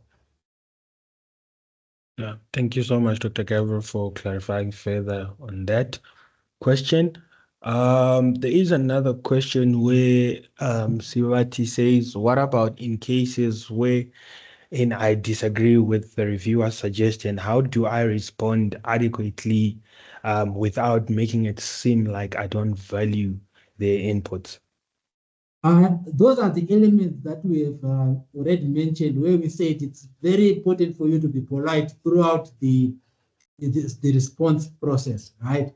You have to be very, very polite, and you must desist from like you are refusing to do what they have said. I have had papers as well from experience that have been rejected because I refused.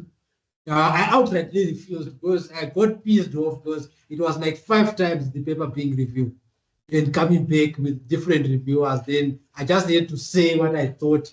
Then there are also reviewers that are like they are forcing citations into your work. They'll give me a list of 8 citations that they'll say include. And amongst the, when I looked at mine, I saw a particular name that appeared in all of them. Then I sort of concluded that this person might be the one reviewing my work. Then I just responded saying what I said, and then the editor didn't like it. They said, no, you didn't listen to expert review. So let me tell you, your paper, it will be rejected if you're not polite. And mine was rejected. I had to publish somewhere, but there it was rejected, right? So you have to be polite. When you disagree, you must support that with evidence from literature. Don't just disagree for the sake of disagreeing, but support that, explain it. Why are you not in agreement with the reviewer? Like I've said, sometimes the reviewers make mistakes. It's not like we are jack of all trades. It's not like we know everything. Sometimes your paper has been given to someone who is not really very knowledgeable, maybe within that particular field, or maybe using a particular technique. Then you can still, they are very open. Reviewers that are sort of, open-minded, they are open to that. They will listen and they will consider what you are saying as well. Review what you have, your response. That's why you're supposed to clearly state how have you addressed that particular comment. So be polite, support your disagreement, your facts that they are sort of listing, support them with literature as well for credibility. Thank you so much, Dr. Gabriel, for clarifying on the questions. Others are just basically comments. George mentions that I'm publishing with my supervisor. It's part of coaching and mentoring. Thank you for the presentation, informative session, very informative. And George asks, desk rejection, what could be normally the contributory factors? Can you repeat the question again, Lawrence? Desk rejection. Oh, desk rejection. What could normally be the contributory factors? Okay, so firstly, desk rejections implies that your publication or your journal was rejected at the first glance, at first screening. So before it could even be sent to peer reviewers, it was rejected, at the first initial viewing. So some of the factors could be what Dr. Gabriel has already spoken about. It is out of scope. So it means what you are discussing is not in alignment with that particular journal. So it doesn't cover the themes that are within that journal. So that is one of the, what some of the contributors. So Dr. Gabriel can add more to this. Yeah. So another thing, Lawrence, very important, lack of seriousness, right? Yes. Making errors. when I say errors, those grammatical errors, spelling errors, maybe your citations were not done properly, you did not follow the journal guidelines, the author guidelines, so they normally reject for such, right? I'm just saying lack of seriousness because I'm not talking of the content of what you wrote. That might be very good contribution that you are making to the field, but the presentation, technical presentation of your work, including other technical aspects, language issues and so on, they can lead to rejection, right? Your abstract itself, it must have all the required elements that will communicate the study to someone who is just before I go. Because remember, I will look at the title. I will look at if I see maybe it's within the scope, then I will read the abstract. This is done by, desktop rejection is done by the edit, right? Or sometimes it's done by, but usually they don't reject because the administrators receive the paper, check whether is it complying with the journal policies, right? If you used their template, if they gave you a template, are you using the citation style that they use, that they gave you and said yours? So if you don't do that, they will retain it and tell you that, okay, redo this, use this referencing style, do this, do that. They don't include tables and figures within the work. They have a separate document. They will give you instructions. Then they say let's submit, right? Then you can be able to submit. But the desktop rejection should be done by the edit. Because the editor has read your title, it's in line, read your abstract. Then maybe they feel that maybe the paper or they are not making a meaningful contribution. There are many factors that can lead to that. It could be because of the paper itself. You have already committed. That's why it's important that you clearly, explicitly state what contribution are you making. Remember, journals, they normally look for originality of in research articles, because research articles, there should be something new that they are contributing. Like I said, if there's nothing, then they ought to reject. So it's a decision that is done by the editor based on multiple factors, including the issues of mistakes and so on that I'm mentioning, including maybe it's not within the scope, or maybe you have maybe possibly your methods that you have used, they are flawed and everything. So they just check. It's at first screening. They don't need to send it out for it to be reviewed, because they feel that even if they send it out, the outcome won't improve. Thank you so much, Dr. Gabriel, for that. Thank you so much for clarifying on all the questions, and thank you so much to you, Ms. Koketsopila, for clarifying on the questions. And I hope everyone is answered there in regarding all the questions. I don't see any further questions in the chat box. It's basically comments, and I just like to reiterate to say I have posted again the feedback survey in the chat session, so I'd kindly ask all the participants to please fill it out, and also please to kindly put in some kind words, as you've been doing in the chat session, onto the feedback survey that I've shared, and also to ensure that you put in your correct name, surname, email addresses, and student numbers, to ensure that when we are sending out the certificate of attendance, we will send with the right information. And I've seen a lot of people have been asking about how to access the model communities and how to access our resources. So since everybody is here, I'll just like to share my screen. Dr. Gabriel, can I just share my screen from my side here? I just wanted. Yes, Lawrence, you can do that. We have stopped sharing from this side. Okay, not a problem.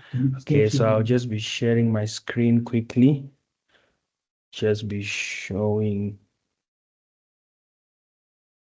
Yes, can you see my screen from that side? We'll confirm when you can see. Can you see my screen? Not yet. We'll confirm when we see it. Yes, we can see it now. You can see my screen. So just to all the participants, in terms of accessing our workshop resources, we always post them on ULink, which is under our model communities. And I believe that most of you, all the students, are automatically enrolled onto a model community as soon as you are a registered student. CAT automatically enrolls you to these communities because they believe these communities are very helpful because we post all our workshop resources, all our trainings, recordings, as well as all our resources on to these model platforms. So you log into your ULink. Once you log into your ULink, you click on UJ model. I hope you can all see my screen. Please kindly just show with a thumbs up if you can all see my screen so that I can just continue. Okay, perfect. So once you are there, you click on UJ model. Once you click on UJ model, you should be able to see 4 communities onto that model if you are enrolled. But if you are not enrolled, that's when you have to email us at rcdinquiries@uj.ac.za. But if you are enrolled onto the community, that's why I said if you are not enrolled or you don't see this or any one of this community within your ULink, you can send us an email, then we will enroll you to our communities. So if you are a coursework master student, an honors, a PGDip, advanced final year student, you will have this community under your ULink. That's where you will be able to access all the workshop recording, or any other training that we offer, either it be seminar or any other workshop recording or resources that we share. You will be able to access it here. I will go into the community and I'll just show you how you'll be able to access that. And under the supervisors and postdoctoral, they have their own communities. They run their own workshops. So if you are a supervisor or if you are a postdoctoral fellow, research fellow, you will be able to access also your resource communities in this certain communities. Then if you are a research master's, if you are doing master's research, full research, and if you are a PhD student, you will also be able to access your resources under this community. So I'll just go into this research masters community. So you click on it. Once you click on it, you will see there will be right on the left-hand side, there will be tabs where you will see there will be where it says welcome to the research capacity development. There's a welcome message there. Then about the community, our marketing, then our announcements. You'll be able to see our announcements because we also post announcement on our model communities for all the workshops that are upcoming. So every day we post reminder workshop, we remind announcement on our model communities. So if you do have the model app, you will be able to receive the notification saying we have a workshop on this particular day, time, and we will also post the links for that workshops with who will be facilitating together with the title of that workshop as well. Then for you to be able to access the workshops for previous workshops that have happened last year or the previous year, you will go on past 2023 workshop resources. You will click in and you find. Then we also host monthly online competitions for all the postgraduate students, supervisors, and postdoctoral. Every month we do have workshops and there are prizes to be won. We do offer research writing books, how to write your dissertation, how to write your thesis. We do offer this kind of books as well, and we offer them in a UJ branded bag with a UJ branded pen and UJ branded lineage. So if you do take part in these competitions every month, you will be able to win such prizes as well. Then you can also see any other competitions that we offer. You will be able to click in and visualize your thesis, the 3-minute, as well as your conference that we'll be having at the end of this year. I'm sure some of you here have already been accepted to present at the conference, so you'll be able to see any further information that is communicated through our model communities. Okay, so speaking of now being able to access our workshop recording for 2025, you will go into that tab which says 2025 monthly workshop resources. You click on it. After clicking on it, you will see every folder with every month, all the way from February till November, because we run our workshops all the way from February till November. So you will be able to access all the workshop material and the recording from there. Let's say I will go into July, into the July folder. So you will click on the July folder there. Once you click on that folder, you will be able to see the workshop date, time when it happened, as well as the facilitator for that workshop, as well as links for when the workshop happened, and the workshop flyer, as well as the presentation slides. So as you can see, we had our SPSS trainings, we had recordings for them. So if you go in there, you will see who facilitated it. It was Dr. Anisu. The information session was held by Dr. Gabriel. Then you'll be able to click in there. So once you click on this recording, it will take you to our YouTube page. So at our YouTube page, our research capacity development YouTube page, that's when you will be able to listen to this workshop recording, because all our workshops are recorded and all our workshops are usually online. But if it's a hybrid workshop or it's a physical workshop, we do announce and we do let the participants and all the students that our workshops are hosted hybrid. And you can see, you'll be able to see, for those who have been asking about the thesis format submission procedures, you will be able to access them from there. You'll be able to see the time, the date, the workshop, for which faculty was it for, who was the facilitator, the registration link, obviously that would have passed, and the RCDMS link. Then you'll be able to click and you will be able to access the workshop recording. So in terms of the presentation slides, at times we do struggle to get the presentation slides from the facilitators. We do follow up. Sometimes facilitators don't feel comfortable to share their presentation slides, but what we always ensure is that we always ensure that our recording is in place. We always have recordings for our workshops. So you will be able to go and listen to the workshop recording with all the presentation for that workshop for that particular day. But sometimes you might not be able to have access to the presentation slides. But if you can see here, there are presentation slides. So if you click on it, it will take you to a new page and you will be able to access the presentation slides. As you can see, Faculty of Health, this is format presentation slides. So you will be able to access the presentation slide. As you can see, they have been hyperlinked there. So you will be able to access the presentation slides for those workshops. So some of the thesis format as well have been rescheduled to the following months. We will communicate the dates. As you can see, these were rescheduled from June. Sometimes we do reschedule some workshops, but if we do, we will communicate the dates with you. So this is how you will be able to access your workshop recording or your workshop presentation slides going further. But if you do not see any of these communities under your ULink, then please kindly email us at rcdinquiries@uj.ac.za. So I will be posting the email again in the chat session. In the chat section, then you can email us, then we'll enroll you into our model communities. So this is how you'll be able. So for August as well, some of the resources haven't been updated yet, but you will be able to access the October folder, the August folder rather. As you can see, some of the workshops are still upcoming workshops, so we haven't updated them yet, but the ones that have paused, which is choosing the right journal and reputable. Dr. Gabriel mentioned that he did this workshop on Monday. There you can see the recordings available. The presentation slides are still to be uploaded, as well as the data sharing one, as well as the one that we just hosted today, responding to reviewers' comments and dealing with outcomes. The recording will also be uploaded there later today or by the end of this week as well. So this is how you will be able to access the workshop recording. If there's any further questions, please do raise your hand or please do ask before we can end this session. I see there's a hand by Rusa.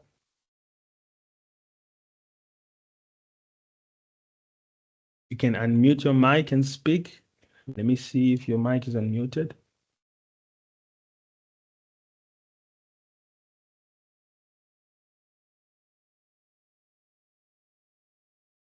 Yes, you can go ahead, Nangola. You can go ahead.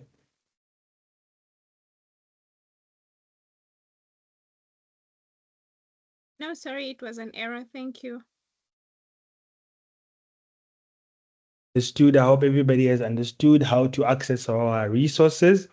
If you are not enrolled, maybe you can just double check into your ULink. If you are not enrolled into our model communities, please do email us and we will be able to enroll you. And if you cannot still access the recording, we will send you the YouTube link rather.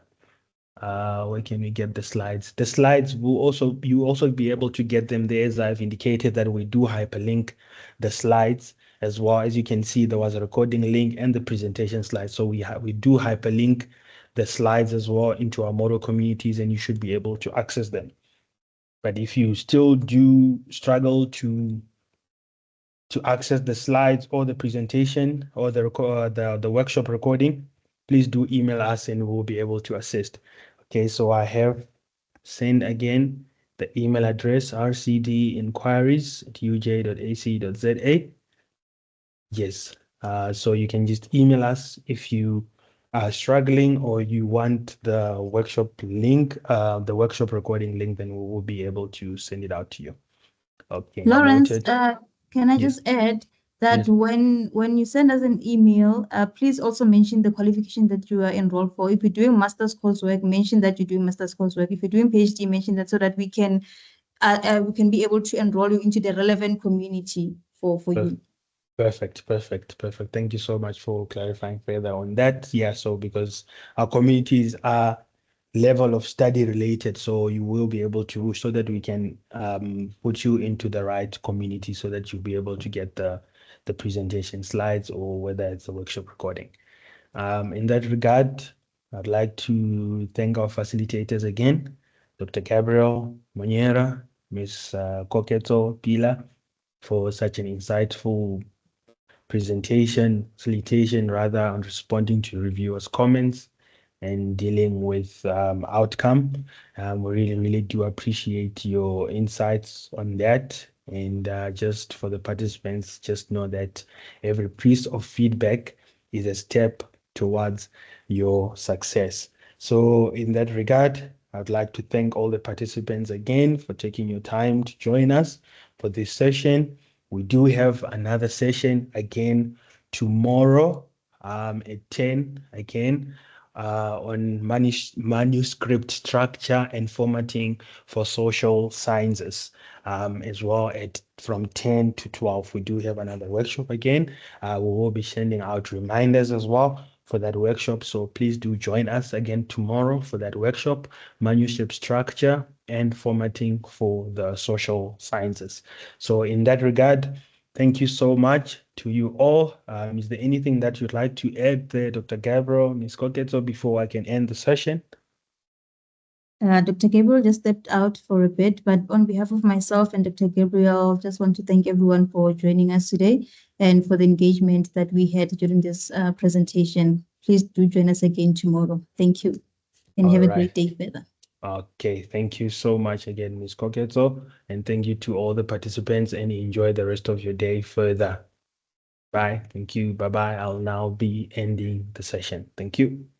And please do fill in the feedback survey as I have shared it again into the chat box. Thank you so much. Thank you. Thank you. Thank you. Bye. Bye.